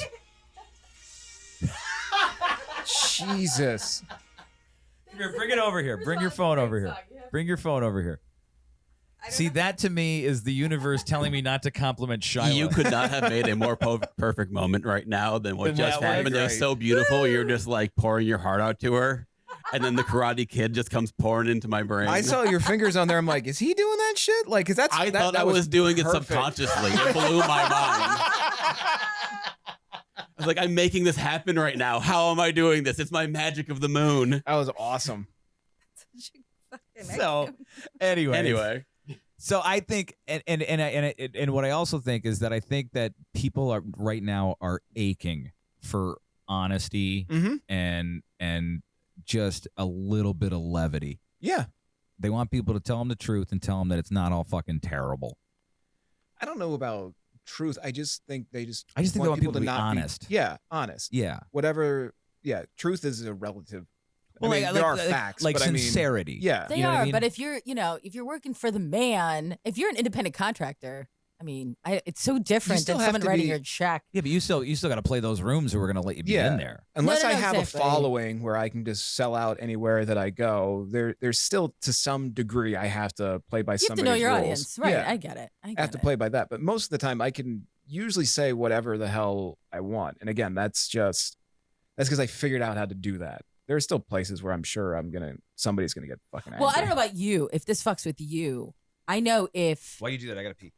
I know, like for instance, even in the beginning of our conversation, if I feel like, oh, you're not feeling me, then I automatically back off. Yeah. Do you see what I'm saying? Like, so I'll back off. Mhm. And then I think, how do I recalibrate? And then you just kind of figure it out. But I think it works the same in radio too. It's like you could have somebody in the room, you could have a guest, Mhm. and if you like feel like, oh, shit's not working, that stress monitor in your brain goes up, and you're like, you can't think well Right. because now shit's not working. Right. Because they're not giving back to you. Like, that's the Yeah. way- Or what you assume the expectation of this person's going to be is not reciprocated. So you're like, Right. fuck, how do I do this? Like, that's Or- how I acted. That's why I didn't Or fucking they say just keep anything. giving like one word answers. Right. Like, do you enjoy being on the road? Yeah. I remember that's what happened when I interviewed Aziz Ansari. And I wasn't even the main interviewer. The other guy in the room was. And Mhm. Aziz was not feeling it. I'm like, why Yeah. is this dude being a dick? Although the guy I was working with asking the questions was asking the worst fucking questions. I like, so Aziz, like, what's your favorite cereal? Like dumb shit. And Is it's Aziz like, Ansari? yeah, we were talking about people giving one word answers. But anyway, yeah, I mean, that's, and that for me, that's my biggest hurdle. Mhm. It's like in the moment dealing with a response that I wasn't expecting and how to recalibrate. Right. Always. That is kind of hard because I mean, when you're going in for like radio, comics are just used to just dealing with people, just asking them questions, and it's hard to like. You would want them to just try to get into a conversation and not have you give like lead-ins or something like that, because I know that's one of like an old trope of like before you go on air, they're just like, all right, what's the thing that we can lead in and you can tell a joke, and it's like just have a They fucking say that to you? Some people do. Some people have done. Well, that. we've never done watch all that. the old like late night shows. Like Yeah. you know that they're setting them up for stuff. Yeah, but I could see that a little bit more than like just like a radio show like this. You go into any Yeah. fucking terrestrial. I mean, that seems like, You might have a producer like Dan says, anything off Right. limits you want. Can we talk about your divorce? Right, but at the same time, you just said like the guy's asking like, "What's your favorite cereal?" Like already you're starting from a negative start because you're not doing anything interesting. Like, But he doesn't know that, right? So now you've just made him Well, defensive, why and this would you dude's not ask even. that? To even think for a second, you should ask somebody what their favorite cereal is. I mean, I'm and being they're- very No, I know, but retarded. you should know what an interesting back. question is. Like if I you're in agree. radio, you definitely know what interesting questions are, and also do some fucking research on the person No. before they come in and just like, I saw this thing that happened, or you talked about this in your act. Right. Where does that come from? Like that's Right. that's giving them some leeway to like get into something, and then you can start having a conversation. But if somebody's asking just really simple questions of someone, then you don't deserve to have a good radio Yeah, it's like program going on a at that first date point. with a 6-year-old. I agree. I did Oh, what, I simplify can't it say though. that? I can't say that. It's funny. I did simplify it though. He just Dan's was laughing. Dan's laughing. But at the same time, He won't cut to himself, but he's laughing. He's over there laughing. Aziz was being a dick. Aziz was being a dick. Yeah, but It's- see, at the same time, I'm the not saying comedians that's are. not true. At the same time, it's like. Both things can be true. Somebody can things be a can be dick, true. and the Correct. person can be asking Correct. really Correct. shitty questions. So then it's like, how do you get out of that bit, or how do you get, and then you got two people who are completely driven by their egos, like yeah. broken egos, like Mhm. now you've just fucked up their ego, and they're trying to get out of it, or how to Yeah. try to make it better, or how do you make me like you again, and Mhm. shit like that. So. Well, it's you got to learn how to read the people you're with. I Yeah, mean, 100%. But look, if you're going to be lazy in a situation like that, if you're going to have somebody come in, because look, man, I'm assuming you're talking about Aziz Ansari. I just give this as an example. Yeah, but I mean, okay, but people like that, like they have something to promote, or they're there for a reason. Of course you're promoting They're not that. just hanging out. Like they feel like doing it. So when they come in and it's like, oh, nobody gives a fuck that I'm here. Right. So that's immediately gonna like. Do you like Fruity Pebbles? Is it gonna Nah, be like, man, what the you fuck just am I? need comedians or people or celebrities who really just. I think it's we're everybody. missing the mark. Somebody's. I could do all the research in the world. I could promote Parks and Rec. I could talk about the India. What if I even fucking say, hey, I'm Indian. You're South Indian. Is Aziz? Blah blah blah. It's Right. really cool. How'd you do it? He'd be like, yeah, and like I don't know where to go with that. So, and that's I mean, what like always kills Sometimes me. people Like, are just also tired. Like I'm Yeah, not, it doesn't- again, I'm not it saying doesn't that's immediately- I'm not saying that's a great excuse. But No, sometimes I people are know. just tired, and wherever you were in that round of radio that they were doing, or wherever he was on the tour at that point, or whatever it is he's doing, right. there are times where you can just be fucking zonked out, and you're just like, fuck, I gotta do another one. Yeah, like if George Clooney was at an Arby's, like, do you really Yeah. think he'd be polite in that moment? Like, No, he's depressed as shit because he's at an Arby's. he's getting the Even vagina sandwiches. big beef turned sideways. It's amazing. I mean, look, that's one of those things where it's like, just like when people are asked, like sometimes, like my wife's a bartender, right? Mhm. So when people come in and they're like, oh, they were just shitty and they were blah, blah, blah. I'm like, but you don't know about the day like they were having. No, I agree. There's no doubt about that. I'm not going to walk up to George Clooney and ask him what his fucking favorite cereal is when he's eating at an Arby's. But I would be like, oh, you're eating a double-double, huh? but when you're like promoting something, no, I'm not saying both people cannot be. No, there is a social contract There is that a- comes yeah, in exactly. about that. I'm coming on to, I'm doing media. So I should come in there with some enthusiasm because that helps you. And then your enthusiasm helps me. That's the way it Yeah, should you're be. It's a feeding symbiotic, off of it's a each other. symbiotic relationship Right. that should happen. Good energy. Yeah. Sometimes shit just goes horrible. Sideways. Yeah, I got Oh, it. But yeah, sometimes Just things. flip me off. Yeah, I did because Was I that knew like exactly an what inside you. joke? No, Was that an What? inside joke? It's fine. stalagmite asshole. Stalactites are good. What is that? Dan, do you know Let me this? know. I don't know. Some Are they grow talking up, about what some they grow see up, blue? Some grow down. No, we were talking before this about, I used to have rocks. Well, I do have rocks in my pockets, but I don't. It's not like I'm a vegan. I'm not letting the world know. Wait, can we please attack? Are you not going to attack the rationale of him having a rock in his plants, but him killing I animals don't- is that's all right? What? Wait, what? Wait, how did this go from rocks in my pockets No, to I'm a because- murderer of animals? No, because you're like, I'm not going to be a vegan, but I have rocks in my pockets. Like, No, vegan. Do you know how you know somebody's a So? vegan? What is- Because they told you. Like, yeah, that's and the- also, Whoa, whoa, whoa, what do you whoa, think whoa. you're going to kill the animal with? That fucking rock that you're holding? See, oh, right, exactly. I'll stab at the There eye you with go. that. Yeah, exactly. There you go. There's like 18 segues for me to go here, so I'm just trying to figure out like Well, what my just next don't go. move is. Can we make a circle? Snake eating its own tail. Bring Yeah. it back to. Um, what? By the way, since we've talked about that, yeah, let's go. that is in the back of my head the entire time. Like, can you? I'm just letting You're you know. still there? Eventually, I'm gonna figure it out. Yeah, I kind of drew it out of my head. I think I can show you after the show. I really want to talk about men and their taste in porn, and if that translates, because that's really where I was going when I was asking you about the porn stuff. Okay. Why are you so concerned about You that? ask us about porn a lot. No, I don't. Are you looking for a list? Like, are you trying to I be don't like, ask about porn. oh, You know what I hate? oh, they watch Bridgerton too. Oh, okay. No. I didn't make a game this week either, so like Yeah. you don't need to keep How trying to am I- lead me in on that. Yes, exactly. But how am I the one obsessed with porn when every time I am in here, we do a game about porn? When he talked about porn, it just a light bulb went off where I wanted to ask him about his porn. Do you want to talk about porn? No. What do you want to All right. talk about? Porn? You keep I talking don't about porn. No, I'm just bringing it back to porn. I know you are. Unless you have something you want to talk about. No, I want to talk about. We're working our way up to all this shit. People would rather What hear was about it? porn. What was it like playing the venues where it was like social distance? Like, is it a different vibe? Sort of. Because I saw like the drive-in things, Yeah, and I I was did like, drive-in. it seems Well- like you're not going to get a good reaction from the audience. I didn't think that either. And the weird thing about it was the only thing you have to do is it adjusts your timing a little bit differently, because you basically pick one car in front of you and you just watch how that car reacts. And I mean, sometimes Really? they'll honk or they'll flash their lights or they'll make their windshield wipers go, and you can kind of pay attention to that. There's an But, etiquette behind it? Well, That's no, I them mean, clapping? yeah, I mean, When their windshield wipers go on. the host would go on stage, fucking parking lot. Kreischer did it, I think. Kreischer, he yeah, did it, but he did it at a level that I was not doing it at. I did it literally in a parking lot where cars were around Like the me, driving up in the like we air. were getting ready for a fucking fight. Like that's the way I like did it was like it was an '80s fucking movie. Where, Yeah. Okay. And In the they had round, you were doing it in the round. kind of, yeah, like semicircle around me. Okay, So I'm okay. like going like that. Nobody was behind me. Okay. And then there was just a radio transmitter connected to the mic, and they're like, turn your radios to 103, yeah, and whatever. you're piped in there. But it's like Yeah. up at the Eric, the driving up the Circle Drive. Yeah, but so what happened was the host would go on and they tell them like, however you want to react, that's fine. You want to honk your horn, you want to flash your lights, you want to make your windshield wipers Oh, go, that's so because interesting. we don't know what the hell is going on. Yeah. You need to Somebody could be having a stroke. Yeah, exactly. Show us that you're enjoying yourselves, Right. because we can't hear laughs right now.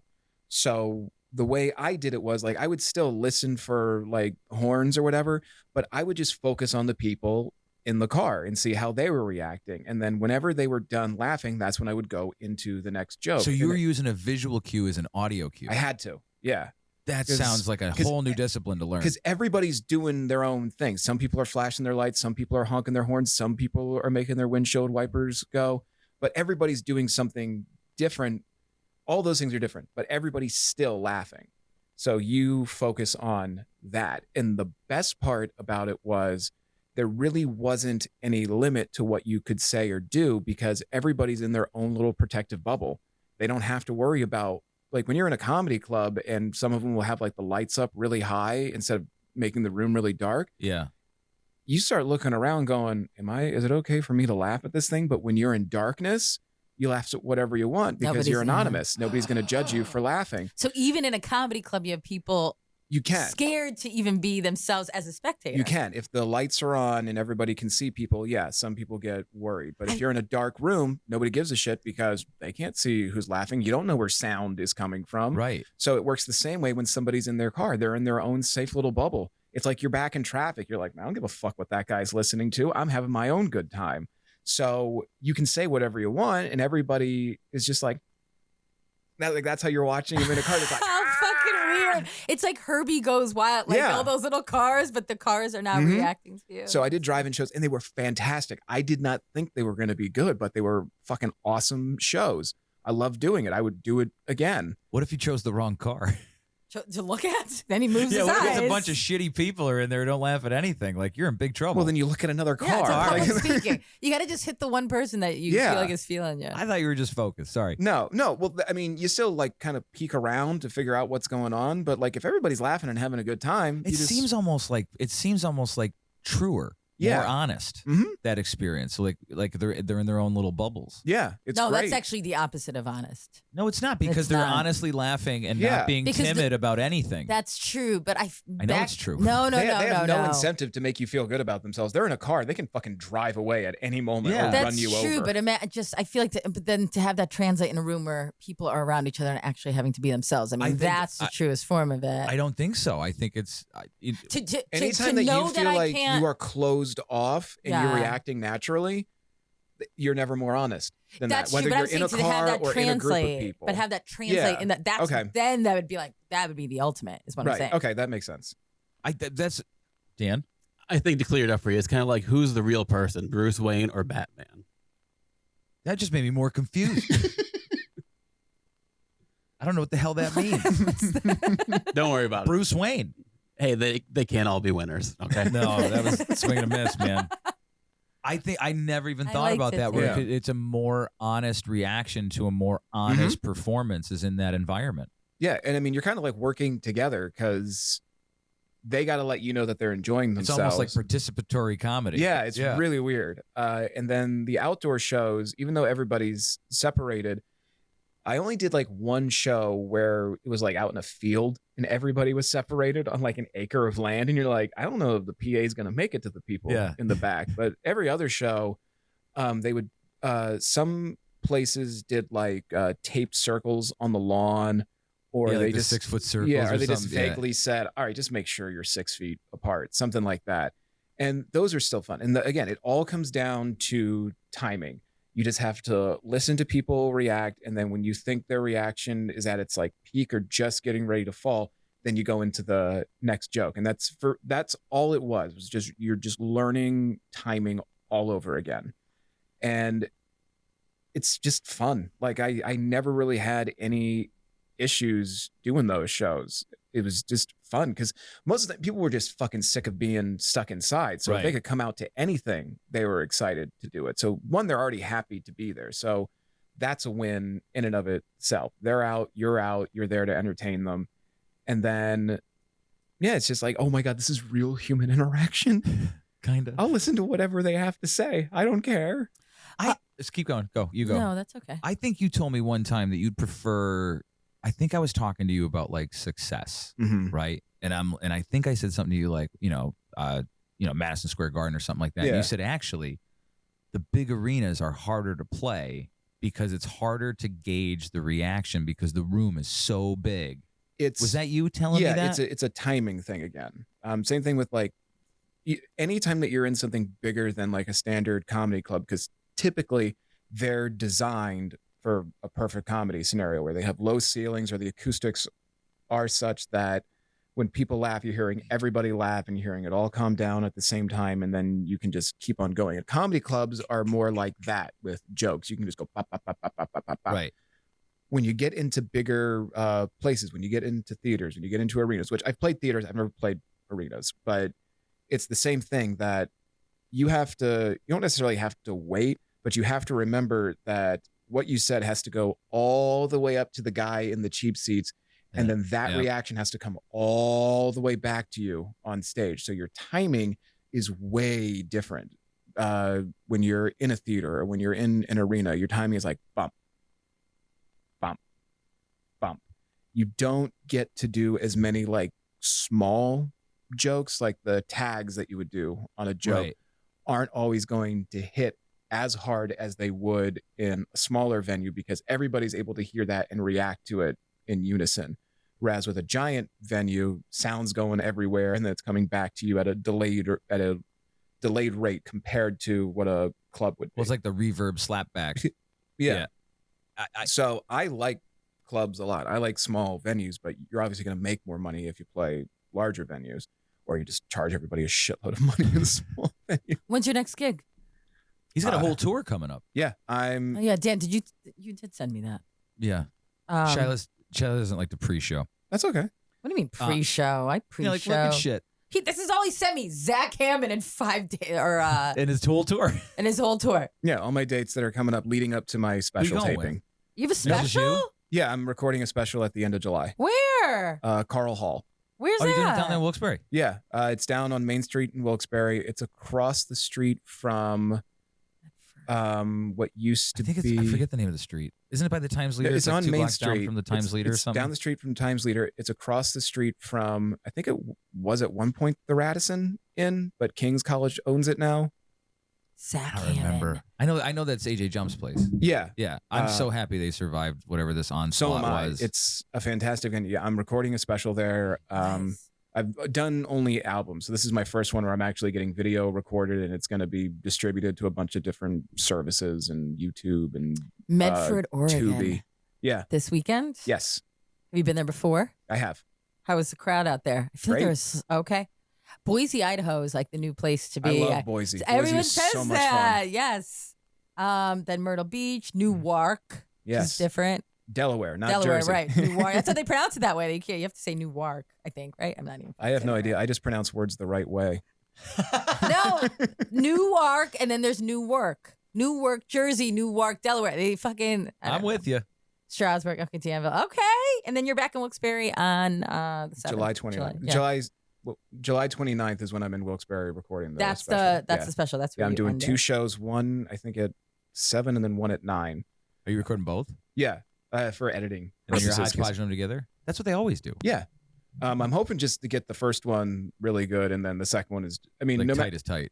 Yeah, or just the whole point is you do 2 shows, so in case the first one doesn't go well, you make sure you get everything in the first one, and then the second show, you can like fuck off and play around a little bit. Well, you can have the audience. You don't know if they're going to be solid. Yeah, exactly. But that's why I've been working this hour out for like the last 2 years to make sure that it's as good as it possibly can be. So even if a crowd is somewhat shitty, they're still gonna laugh at it. And So when you were doing the, so when those parking lot things were going Mhm. on, was that local or did you go a lot of places? I was in Texas when I was doing the parking lot shows. Oh, so they were at least parking lot shows. Yeah, What month of the pandemic was this in Texas? I think June or July. In Texas, they call it the parking lot party. Yeah, It's a lot of country songs. And then eventually, when did it become? and I was in Austin too. So that's why I've been to Austin. Austin's beautiful. But that's why they were Did you doing see the bats? No, I did not. Oh, you missed. Next Next I time was you're there. told about them though. It's crazy. It sounds like it's nuts. There's like 1,000 people just waiting around, and it doesn't make sense. It feels like Yeah. they're coming out of like the fucking multiverse. Like you Are you just talking about real bats? tens of thousands of bats This just is Yeah. bats just fly out of the underneath the bridge in Yeah. Austin all the time. every night. at like dusk or whatever. Oh, yeah. and Every then people night. sit and wait for that. Oh, interesting. I went to a bachelor party with my buddy down there, and Mhm. it was I think it was the Austin City Limits Festival, something like that. Okay, yeah. We walked in, and I was like, oh, okay, we're gonna go to a concert, and it's like I turned, and I'm like, oh, fucking Jay-Z's playing right now. Mhm. Like, where are we? Oh, What is yeah, going right. on? Oh, there's a girl dressed like a fucking Willy Wonka over there. This is so weird. Where was how long was it? Could you tell the difference, like in certain states where it's like there's a lot of anxiety in this state over the last 2 years versus like the states where they're like, we don't fucking care, Yes and no. I mean, obviously the South. and were they better audiences No, I mean or different? I would say different, not better. I mean, any audience was just happy to be out because I mean, you got to remember, anybody that's coming out already made up their mind about what they thought of the pandemic and Right. COVID and all of that. If they're out, they want to be out, so they're taking their risks, whatever it is, or they did everything that they were supposed to do. You know, they're wearing their mask, they got their shot, they got their boosters, whatever it was, they did it. So that's why they're out, or they didn't give a shit. It was one of those two things. They did everything they're seems like supposed to do, there's no or they middle didn't give a ground shit. there. But anybody that was out wanted to be out. So anybody that was like concerned, they were staying at home. They weren't worrying about this stuff. So any audience that was out was just appreciative and happy of the things that were, you know, happening in front of them because they just wanted to get out to things. Did you find like a greater kindness amongst people at that? It seems like Yeah, oh, 'cause now some- here's a time for everybody to be like, we're out. Let's Yeah. be grateful. Like, let's laugh. Let's enjoy life a little Yeah, bit. because there weren't any like hecklers or anything like that. Again, it was just people. They were just happy to be out and be able to do something. So there were never any issues on any of those shows. They were just fun. People were happy. They were glad to be out. They wanted to be out. They wanted to be there. So it was great. I would say that, like, again, the South didn't give a shit. at all. You could just go there, do whatever you want. There was no southern states that were like a northern state? Not that I can remember. I mean, even Austin, like Austin had the drive-ins because it's Austin. That's like the liberal area but of probably Texas. 20 minutes outside of town. Well, no, the crazy thing is, like every, I think, Saturday in Austin on Main Street, they have this like Mardi Gras party. Yeah. And pandemic did not stop that. They were still just outside, just fucking walking face to face with each other, no masks, nothing. But then they'd go to the comedy show and socially distance. Yeah, then they'd sit in their car at the comedy show. Like, is it like, do you have to have bits about stuff like that now? I didn't, Because it sounds like ridiculous that. It is, but everybody's covering that. So Oh, yeah. I have nothing to say on it other than my own personal experience, which was just weird shit I found out about myself with being locked inside for months on end. Like, that's it. Like, other than that, I don't care. For me, it's anything that I can talk about that interests me. I don't deliberately try to be different. It's just that's just my shit. Everyone else I know. is doing it though. Yeah, so, like, exactly. That's not So interesting what to you. can I do that's interesting and fun? And for me, it's just making fun of everybody and pointing out everybody's full of shit. Like, that's my favorite thing, and being absurd and, just having fun. Your girlfriend go on how's the new girlfriend? Oh, she's fantastic. She's support. So my wife and I separated. Ex-wife. Well, yeah, my ex-wife and I separated. Maybe they're not exes yet. Well, no. It's weird. I want to say, because I want to be chronologically correct. Technically, Okay. my wife and I separated. Okay, fair enough. In August of 2018, the day after SummerSlam, which you can't get more white trash than that. Do you remember who won SummerSlam? I want to say That should be a big one. Roman Reigns beat Lesnar. Are you a big wrestling fan? Oh, I love pro wrestling. I've gone to a bunch of pay-per-views. Anytime I think of When that, was Undertaker Lesnar? Could that have been the one? No, it wasn't that one. I think it was Lesnar, Roman Reigns. But Undertaker, Lesnar, that was in Brooklyn. That was 2016, I think. 2015 or 2016. I think somewhere in there. That makes sense when you talk about the absurdity, because I mean, all pro wrestling is Yeah. like the absurdity and the showmanship of everything, right? Yeah, but that's sports too. It's all Right. horse shit. It's just Yeah, horse it's no shit. different than the NBA. Oh, wait, right. Gesturing. Well, I don't know about that. Am I missing something from Yeah. Oh, that was the year with the Ronda whole Rousey. thing? Is What, 2000? Was it? That who's on the poster?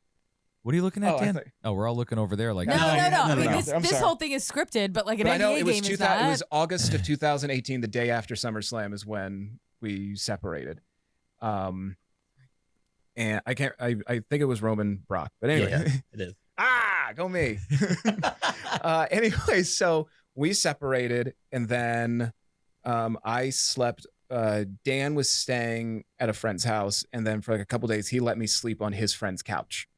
They had to pull out, and I was sleeping there for a couple days So until you squatted at a squat. Yeah, at a exactly. pre-squatted house. So you Yeah. and your ex-wife go to SummerSlam. No. We watched it on pay-per-view. We Got didn't it. like Okay. go there. No, because if I would have just fucking had left that her in vi- Brooklyn. I at had that point. that visual. Is this when Ronda Rousey made her appearance and it was really, really uneventful? No, that was the Royal Rumble that she made. Her first Okay, appearance. got it. Shiley, you are out of your depth on this one. No. Yeah. That's But, so- no. I'm so curious about WWE, so I ask Yeah. more like questions about it. More like I don't act like I actually fucking I know will try to anything. explain anything that I can. It started with the circus, and it's never really changed very much. Well, no, and then when I was a Opie and Anthony fan for years, Yeah, you know, I and love Sam is a huge wrestling fan. So Oh he'd yeah, have and this, they fucking rode his ass hard for that. yeah, they did. But then they, fucking Sirius ended up giving his own like Sunday night show where all Yeah. he does is fucking. That's to me. I thought that was the coolest moment in Sam's career. I mean, here's a guy who lives, Now he dies, gets and to breathes work radio. for the company. Oh yeah, he like works for WWE now. No, I Yeah. didn't know that. But talk about just passion. Not, I don't give a fuck if you're gonna Yeah. make fun of me. And now Sirius is giving me. I don't know. I just Yeah, found no, that it is really cool. I think that's awesome. I Yeah. think for him, like that would be a surreal moment to be a fan, and now you get to work for them. Yes. That's amazing. But to not get deterred No. that people were just Yeah. railing on railing. What's the fuck? I feel like it's kind of Railing? about Yeah. like for all this time. Because although people make fun of you, you must think in your brain like, oh fuck, like do I really want to like this as much as I do because of the output I'm Right. getting? But anyway, I'm not there for the reality of it. I'm No. there for the like, show. I'm there for the spectacle. Right, Yeah. right. I just remember 80s wrestling, being a kid, getting really into the showmanship Yeah. of like who's the black dude that wore the chain? Junkyard Dog. JYD? Junkyard Dog and like all those guys. What's that? What'd you say? JYD. Yeah. Is he dead? I Are all think these he half is. these guys are all dead now, right? JYD Junkyard Dog. Are you Junkyard just Dog. not hearing me? No, I got that part, but I asked if he was dead. Can we talk about? I feel like which, I feel like I just shit out my brain. we could talk WCW, ECW. We could talk the new AEW if you want. Well, ECW should be big around here because of Philadelphia. So I saw ECW down at the Kingston Armory, nice. and who was there? Taz was there. Wow. RVD. So That's I- awesome. I like how all you guys are looking at me like I know what the fuck We're- you're we're- talking I No, was but I don't actually listen. at the last live ECW pay-per-view up in New York. Me and my buddies went up. Oh, that's great. do you ever get into the lucha libre stuff? Yeah, I love all of wrestling. Oh yeah, when I was living in Mexico, I went to this lucha libre show. I'd like Humble brag. It's still real It's to them too. fucking- Wrestling is still, it's like cultural to them. for It's oh, like fuck soccer yeah. in wrestling for Mexico. No, it really is. And there's a great documentary. I forget the fucking name It's of it. called on Nacho Netflix. Libre. Is it you called beat Nacho me to Libre? it. No, that's No, there's a documentary. Not the fucking movie. Sometimes you have to wear Nacho stretchy Libre. pants. No, anyway, that's where I like yeah. saw, but the real their pageantry is pretty fucking Yeah. insane too. But anyway. All right, hold on. Fuck you guys. What? Do you want to do a wrestling podcast with me at any time? We Oh can my sit and god, bullshit? yes, I Fuck would yeah. totally. Yes, I'll I will produce. I'll sit there. absolutely do a wrestling podcast with you. Yes, I've been looking for somebody to talk wrestling with Yes. for That's so long. amazing. I will do a wrestling Yay. podcast in a heartbeat. You guys can come here and do it, man. I Yeah, don't mind at 100%. all. While you're on the road, maybe we'll do it over Zoom. We'll keep you Okay, busy and yeah, shit. I'll Keep you totally do company. that. Do you have- 100%. Do you have a Zoom mic, like a mic that you could use that's not terrible? I do not. No, we'll have But to can your work on phone mic that. pick up enough that It's- it won't it's sound nowhere shitty? near as good as these. It's a wrestling podcast. It does not have to look or sound that Yeah, good. whatever. wanted The to, fact that though. I Dan has wanted somebody to, to though. play with, that's huge. Oh, I got a new friend. Yeah, no, I will be on the road for the next two, from today until the end of May. I'll be on the West Coast, and then I'll be back on the East Coast, but I'll be in Myrtle Beach for the first week of June, and then I'll be back in this area. So if you want to do stuff on Zoom, we can do stuff on Zoom, and then when I'm back, I will come here anytime you want, and I will talk wrestling. The dichotomy of 100%. of Zach being like English lit, and then like, Yeah, but I was like a Until C this- student. Let's not fucking. oh, I didn't know. You didn't fucking make that clear. You're Wait fucking- till he finds out that I am his future of his accounting world. When he Right, was like, exactly. fuck this noise, I'm out of here. Nice to meet you. That's the path I took. Hell yeah. So tell me about the new material. What do you got? Have you been working this? Have you been workshopping this I've been since the working this- pandemic? Vaguely. So when the pandemic hit, I was just doing kind of like whatever because there wasn't a whole lot to pick up on that wasn't the pandemic. So I it tried to was all avoid sad. that shit. The only thing I ever really said about the pandemic when it first started was this better be fucking real. Because I can't keep emptying my bank account pretending that this is going to be the one. Like, I can't keep doing that. Everybody better fucking die, and this better be the best party Right, ever, right. and it never is. Never. But no, so during the peak part of the pandemic, it was just go out, do shows, tell jokes, have fun. Last summer is when I did like a 2-month stretch. And at that point, I was like, all right, I have the bones of what I want my next hour to be. So throughout that 2 months, I just worked it. And I made it as strong as it possibly could be. And then So over like, like are the you last writing year, at night, or are you writing like when you're on the road, or like it's what do not. So I you- like what's your my, process? my process is kind of like Bill Burr's. It's here's my idea, and then I'm going to flush it out on stage.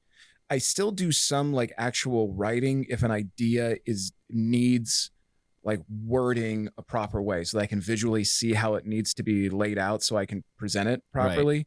Because sometimes when you're on stage, you're just like babbling, trying to get through the idea, and you're getting through it and people are understanding it. But for me, if I just write it out a certain way, then the poetry of it comes out and people go, oh, okay, I understand it Right. now.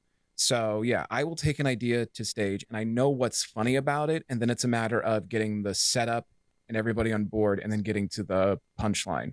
So But that- to interrupt you for a second, I don't Yeah. think a lot of people know how like comedians. well, because we're all different. Like Carlin was, he wrote everything out, he every had, like single notepads, word, didn't he? notepads, and then he had like 3 computers that he filled up the memory on just with material. Wow. And he would just write it all out word for word the exact way that he would say it on stage. And then He would add like punches in and everything every now and then when he was like going through and editing his work. And then if you read any of his books and you read any of his essays in those essays are exactly as they are said on his HBO specials. Like he doesn't miss a beat in any of them. That's how he did it. So does he like, will he like on, for somebody like him, would he like at his, I don't know what fucking computer he had at the time, but like, would he just write, rewrite, edit, rewrite, and then he'd be like, this is it. I need to memorize it. Yes. And remember the beats. Yep. Where I got and then he would stuff. take it, and he wouldn't do like clubs or anything to work out his stuff. He would just take it out because he had been doing it for so long. He knew what was going to work and what wasn't going to work. And then it was just a matter of getting the pacing right, hitting the punchlines the right way. Stanhope kind of does the same thing. He writes a lot of stuff out, but then he also kind of goes on stage, riffs, fucks around. Bill Burr is, here's my idea. I'm going to play around with it on stage. And then just over time, it just gets perfected because you force yourself to make it perfect. Some of his bits coming from his podcast now. Yeah, Well, exactly. I was going to say he works it out with his wife. Yeah. Does he still have his wife on his podcast, or is it just really him? Okay. Well, it's always him, and then she's on it. She's on from it so now just to jump time. on. Yeah. I haven't listened to him in a while. I love But like him. he'll start with a thing, and Yeah. and And 9 then months just later, run with it. it's like a well-oiled joke.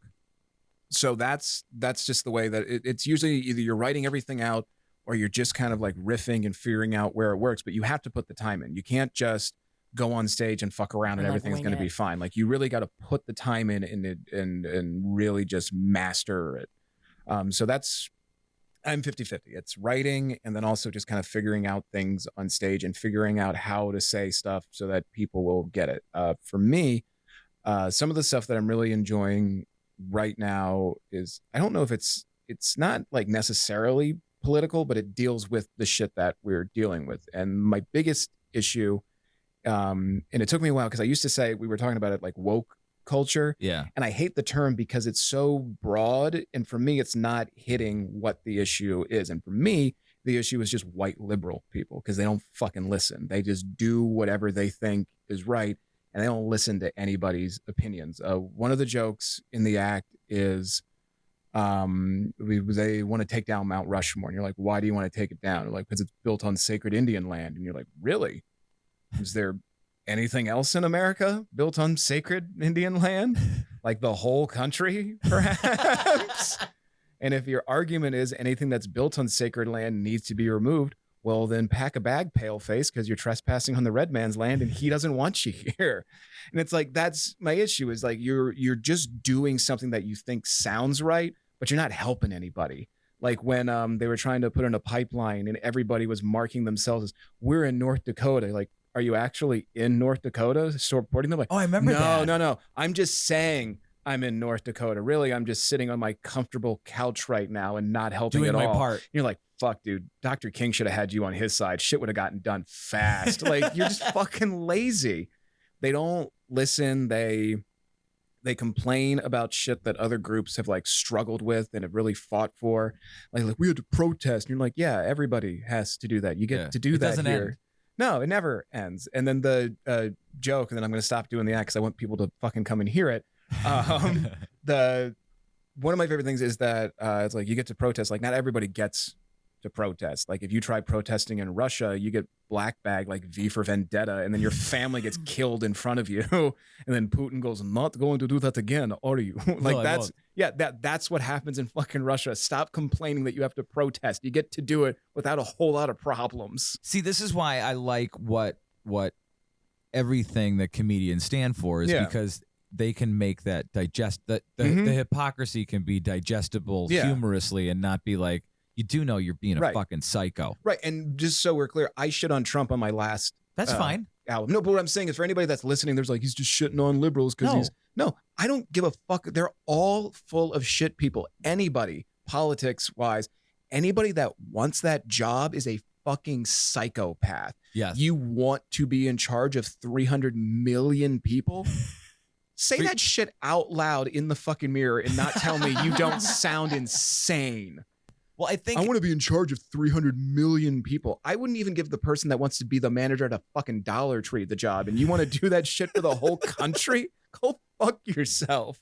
I think at the end of the day is part of the problem is that one side thinks that there's just another side. And Right. the other side thinks that there's just another side. And Right. they forget about, like, most people are like, you're all fucking crazy. Yeah. And what people don't realize is that, Like, there's a third group that everyone neglects, which is are you guys fucking crazy group? well, it's, again, this is from just being on the road and being out everywhere. And I know it's true because when I say the line, it gets a big hit. The majority of the country just wants to keep their money and be left the fuck alone. That's what the 1000%. country is. Nobody gives, like, yeah, there are people that care about whether or not gay people exist and they can go fuck themselves. Right. There are people that, don't believe that women should have rights and they can go fuck themselves too. But those are things that keep getting, I mean, the SCOTUS thing is actually really a big fucking problem right now. And I really hope it doesn't. I think it's if I may. Just hold on, let me get this Okay, thought yeah, out. you go, you do what you do. Most of those issues are deliberately brought up to get people to fight each other, because if we weren't fighting, we'd be working together and trying to figure out how to make this system a little bit better. But instead, it's, I'm going to attack them because they don't agree with me, and then I'm going to attack them back, or vice versa. It's always somebody attacking the other side because they are going after shit that they just presume they believe. And that's the most annoying part, is that nobody is fully conservative. Nobody's fully liberal. Everybody's kind of in the middle. Purple. Everybody's in the middle with a lot of issues. Some people are, really adamant about abortion, and then some people couldn't give a shit about it. I just mean, like, they don't care what you do. Just leave me the fuck alone. Right. I think more people are the leave me the fuck alone crowd. And What's when libertarian? and when this stuff gets brought up, it's not so much that it's now I have to participate. And that's what bothers people a lot. And yeah, sometimes you do have to participate in your government, because if you don't, shit's going to go sideways. So you got to interact every now and then and, play the game and hopefully make things better. But I think the more that you focus, or you make people focus on, like, these fucking big issues, the more you just get everybody tired of it. Well, they're complicated, but the more you get people just go, fuck, I don't care. Like, and I think that's the big issue, is that you just wear people down to where they don't give a shit anymore. And that apathy is what's dangerous. I think there's a motivation to apathize. If this is a word, to apathize the country. Yeah. I think there's and look, I never thought the road thing was going to happen, because I'd be like, well, what are Republicans going to raise money on? Right. Because that's all they have to raise money on. And the left has their issues too, where they're like, we want to solve it, but they'll never solve it, because if they do, it's no longer an issue that they can use. No. And you know what the funny thing is? I was piecing this together the other day, because it's jumping. To me, the funniest thing is abortion and the N-word. What they have in common is the fact that everybody just keeps trying to come up with excuses for why you can say it or do it every single time. It's just like, well, what if somebody says it in a song? And what if they say it? What can I say it when they say it? Like, there's always trying to come up with excuses for why to get it done, or why you want to do it. At the end, so I mean, you're a creature. You're a studier of human behavior. Yeah. What those things? If it was a Mad Lib, it seems like a Mad Lib. We just changed the fucking noun. Yeah. So that seems to be like a psychopathy, or it's like, is that what do they call that? It's like rage. I don't know. People are busting the balls of, like, here's a new thing, so we're gonna just jump on board the hate of this. It's like a pile on. Okay. Yeah, I'll go with that. So it seems like the script is there. In other words, like, it's like congressional bills, right? The congressperson didn't write it. The lobbyist did. You just got to sign your name here. Right. Like, fill in the blank here read for this thing that's this fucking thick. Right. Oh, yeah. With all these dog ears on it. Who read so 6,000 pages? Right. Yeah. Nobody's reading the thing. We're going to give $4 billion to Jack the Ripper just because we can. Yeah. Like, do you remember when, what was it? It was like it was when they were trying to pass the budget before Trump got out of office, and he said something. He's like, and 17 million for river carp. Who gives a shit? Yeah. Yeah. No, I think it's almost like that. There's like this script for rage. Yeah. And it both sides use it, and it's just like, oh, we can get them. We can do this. And I think conversations. I'm not saying like this is one of those conversations where it's like divisive. I think people need to sit down and talk more instead of talk at each other. Well, that's the thing. Again, from just being on the road and talking to people, I've talked to guys that are just like, they come up to me like, I'm a Trump supporter. I'm like, okay. I'm like, do you hate gay people? He goes, no. I'm like, all right, well, then let's talk. Like, Yeah. it's like there's a lot of things that people just assume because you're on whatever side of the aisle that you say that you're on. So they just assume horrible shit No, it's about like- you. And it's that's like- not okay. Like, yeah, there are people that are Trump supporters that are fucking lunatics. There Yeah. are people that are Biden supporters that are lunatics. Like, it doesn't, fucking crazy people are out there no matter who they support. Sure. They're fucking insane. I I will just- say though, I've been hearing this rhetoric. Oh, we don't talk at each other. We just talk, and none of that's gonna work because even if you have people who want to come to a table and that are reasonable and blah blah Mhm. blah blah blah, no one, and this is Joe Schmo off the streets or this is some billionaire or comedian, no one's going to want to take on new information and adapt it to their already existing or change their No, but that's the issue. unless If you're though- trying to change somebody's opinion, you're already Exactly. So, but Swimming knowledge uphill. has to be taken. It is not given. So even if anybody comes to the table, they have to be willing to learn. There's a humbleness there. You can't just get people who have separate opinions and put them I in think the there table. has to be a willing to compromise rather than learn. No, there has to be because- learning. There is no compromise is learning. Not necessarily. Yes, absolutely. Talk to a lawyer. No, but I don't trust lawyers. I mean, my point is Why if don't you the trust human lawyers? human behavior, try it. You could try. There's I'm, a joke there. I'm giving you the what? Oh, okay. What? Oh, I sent something. No, Dan's sending me something. Keep going. No. Keep going. Oh. You don't trust lawyers. Got it. All right. I've been And the most fucking dismissive man in the room. I've been feeling that way all day. No, I gotta no, get going anyway. But I know what you're trying to say. no. It's just logical thinking. You can get people to say, "Oh, well, compromise." That doesn't work either. You've Yeah, but- had a bunch of people But get you in don't- but you- rooms to but get you- compromised. But here's the thing about compromise. Compromise is when both sides don't get what they want. Right. No, but in order to not get what you want, you have to be willing to then go, I actually don't know anything. There's a humbleness that comes to coming to a table. If we were at a Like table, a humility. you have to have it or you're not changing anybody. You're just I going to understand go that. to a divisive place or you're just going to go to I think back to your, and forth to your anyway, point, so. you were saying you Mhm. can't force people to do that. No, you can't. You can't Can't force, force it. They have anybody to to do willingly any- be there. They have to be Exactly. willing participants. Yes. And they got to be willing participants with humility to come to a table and go, I know I don't know anything. How many Mhm. people do you know that are willing to admit Exactly. Well, that's why you're not going to change anything. that? Well, I'm willing to admit that. Well, that's where I'm at. Nothing's going to change. No, It's all going to be shit. I don't Just pay let attention to any of this stuff. I don't have kids, so I don't give a fuck what the future holds. I'm going to die. It's not going to change anything. I am just going to enjoy my time on this planet. And when Are I'm dead, it's not my fucking problem Are you much anymore. happier than the last time I saw you? Oh, you have no idea. You look at Is you're it like the girl? glowing. It's the girl. It is. It's absolutely Well, it's just career. It's the career. It's the girl. But so just to go back real quick, when I said, so I left, my wife and I separated the day after SummerSlam. yeah. I slept on a friend's couch, and then I found I found an apartment in Wilkes-Barre.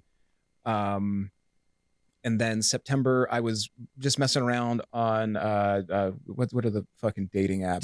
Tinder. Thank you.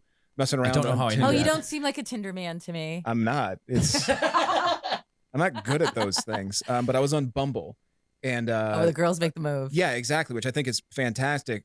Yeah. It, I- I weeds couldn't out, do it. I it weeds couldn't out do the it. creeps, doesn't it? It does. Yeah. But so what I had done was they give you like it's like Twitter. You only get like so many characters to like write a bio.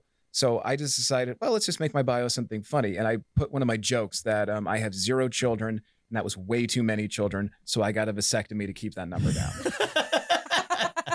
And the woman who ended up being my girlfriend messages me because she saw that. She later told me, she's like, I saw that you had a vasectomy, and I don't want fucking kids, so that guy's for me. Oh, really? Yeah. Oh. So, and then I had put on there like my job was I am comedian at comedian. She's like, oh, you're comedian at comedian. That must be a weird like way to handle the work day.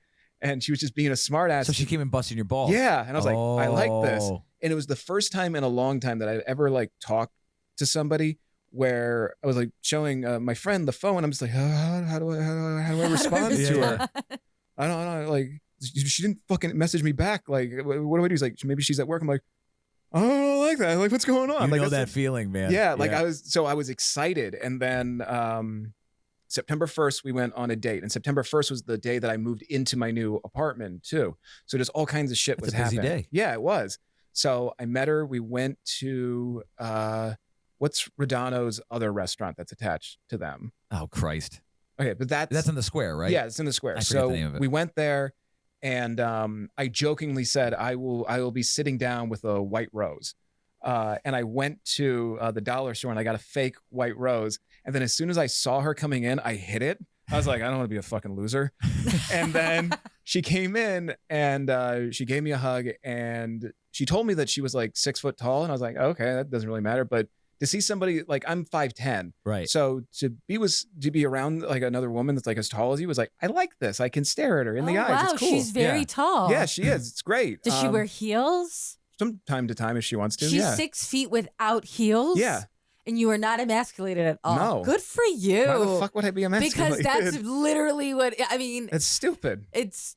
These are the people we choose to hang out with. I get it. I think. Zach, I got to tell you something. These two are quite different when you are not here. I believe that. Yeah. I don't know what the fuck that means. They are so different. They're not like shitting on me or putting me down Yeah. or being dickheads. They'll just go That along is with the not fact. true That at is all. time out. I've known them since I was 15. I'm fucking 40. I Yeah. get there. No, I get this because every time I was in the room with a bunch of men that I'm the Mhm. asshole, everything I say is shit. So I just fucking back off. And Right. that's exactly what you guys are doing. But if it's every time you're in a room with men that you're the asshole, You know what? Please, I've seen your wives and girlfriends over the years. It's not like what I but come out never here in and the I'm same like, room yeah, at the same time. Shut up, please. But yeah, so she's 6 foot. She's tall. I love it. All night. No, that's great. I have mean, no issue I'm with just that. shocked by it because I know I feel uncomfortable Yeah. because two of the boyfriends I dated were shorter than me and it Yeah. fucked with me. Teach Fucked with me. their own. I have no problem Yeah, with her yeah, being taller than me. Oh, Yeah, what does that's it great. matter? Yeah. It shouldn't matter at all. No. Of course, it doesn't matter. But Um, if we're trying to be honest, Yeah. You're getting upset. It seems like it fucking matters to you. But like, and here's some cutesy shit. Like, we both have like the same stride, so we will both walk like left, right, left, right. And when we're walking, if we look down, we notice that we were both walking with the exact same No, stride. that's yeah, awesome. it's weird. So when we met, we gave each other a hug, and then we were just like talking, and she's like, "You didn't bring a white rose, did you?" I'm like, "No, no." And then she looked and goes, "Is that a white rose?" I'm like, "Yeah, it's a white rose." And instead of being like put off by it, she's like, "Okay, that's hilarious that you would actually do that." And then we started talking with each other, and there wasn't like any there wasn't any like tepidness, but there was just this like, okay, how do we talk to each other kind of thing. And then eventually, like within the first couple minutes, we were talking about like, what's your favorite cuss word? And she's like, really? I go, yeah. And she goes, cunt. That's I'm what like, my wife that's said. Awesome. Yeah. She called me that, and I was like, I think I love you. Yeah. I was like, okay, you're going to be a fun person. And then we picked out a guy at the bar who was wearing a black leather jacket. And we were like, And you just that shit guy, on him? yeah, just shitting on him the entire time. We're like, this is a fun date. And then she paid for the date because she's like, well, I know you're in the middle of a divorce right now, so I figure you can probably save some money. I'm like, That's really nice of her. fucking thoughtful. Yeah. Yeah. And I was like ready to pay, and she's like, no, I got it. And then after that, I was like, do you want to like keep hanging out? She's like, sure. So we walked around the square for a while. We sat down by where the subway is on the Yes, square. Okay. And we were just talking about things that we like. And she's like, I fucking hate the beach. I'm like, I'm going to kiss you now because I hate the fucking beach too. I hate the beach as We're well. two very, very pale people who don't like Right. the sun or the beach. And then I think it was around like 2 a.m. at that point. And we walked back to her car. We both parked in the parking deck for the movie theater. Okay. And she's like, where's your car? I'm like, I parked in the parking deck, but my car is over by the theater. It's like, I'll drive you back. I get in her car. We drive back. We make out in her car a little bit more. And she's like, do you want to see me again tomorrow? I'm like, fuck yeah. I want to see you again tomorrow. And then our second date was just, I went to her place and she whooped my ass in Mario Kart. It was awesome. She plays wait. video games. Oh yeah. Okay. wait, N64 or what? Well, she has an N64, but she has a Switch too. So we were playing Mario Never played Kart the on the Switch Switch. yet. It's so much fun. Wow. Okay. But in her apartment, she has posters of The Legend of Zelda, and she's played every single version of Zelda. And she's an artsy person. She went to school for art. So she's a cake decorator. I've posted stuff on Facebook Really? of all the cakes. I was just going to ask you what that she she made. does. Yeah. Well, okay, so she's a dispatcher for 911 because that's what pays Which the county? bills. Luzerne County. Okay. So That's a hard job. That's man. intense. She used to work I at would love to Sanitary, interview though. her. So she used to decorate cakes at Sanitary Bakery, and then now she just like makes cakes on the side for people. And I've posted them on my Facebook page. They're beautiful cakes. She makes cupcakes, cakes, and Really? not just like plain Jane cakes either. Like she makes them with like different fillings. She made one for somebody's birthday where she hollowed out the center and filled it with Reese's Pieces. What? She does incredible work, and she's a brilliant artist. She can do anything. She can do portraits of people. She can do like abstract things. I've watched her like paint a squid before. It's fantastic. Aw. And she had a bunch of different like characters from the Legend of Zelda that she like made for herself. She she did Otakon a few years ago, so she likes doing cosplay. Like she makes her own costumes. I think you're in love, brother. I am. I fucking love. I put this in a bit, but I filled up an entire cell phone's memory with a list of every individual thing I love about this person. She's fantastic. How long have you guys been together? 3. It's going to be 4 years, September 1st. Now, does she just do like Zelda themed cosplay, or does she like venture into like the other stuff? Other stuff too. She does anything that she's interested in. She would. We haven't been able to do anything as of late because Yeah. I mean, her job, like since she's a dispatcher, her hours are insane. She works second shift, so she's Oh, she's 3:30 in the afternoon So like until 11:30? 11:30 at Yeah. night. But the county is super low on employees, so she gets mandated a lot. So It's like she's doubles and shit. so yeah, she's regularly at work until 3:30 in the morning or 7:30. Well, I in mean, the okay, morning. so that's just as a gig for her, but she wants to eventually leave it to do all this other would stuff. love, Then she would love to be able to. She would love to be like a costume designer, Mhm. or if she could bake cakes and do cake decorating, she would absolutely do that. But the area that we live in is a small area, Yeah. and you can't get people to pay what you need to pay for quality service because they're just Yes. like, I can just go to the grocery store and buy a cake. Why is yours, No, why $50? don't you come back and bring her and we'll talk about fucking cupcakes and shit. I was talking I about will the do that. 911 dispatch. Yeah, I'd love to stuff. do that. Okay, yeah, Will we she- can totally do that. Will she bring cupcakes? I'm just asking. Zach, I must go. Maybe like a red velvet or something. I can get her. Yeah, if you All right. I want. should bring you fucking cupcakes. Yeah, 'cause Zach, I I can- must. I can get her work.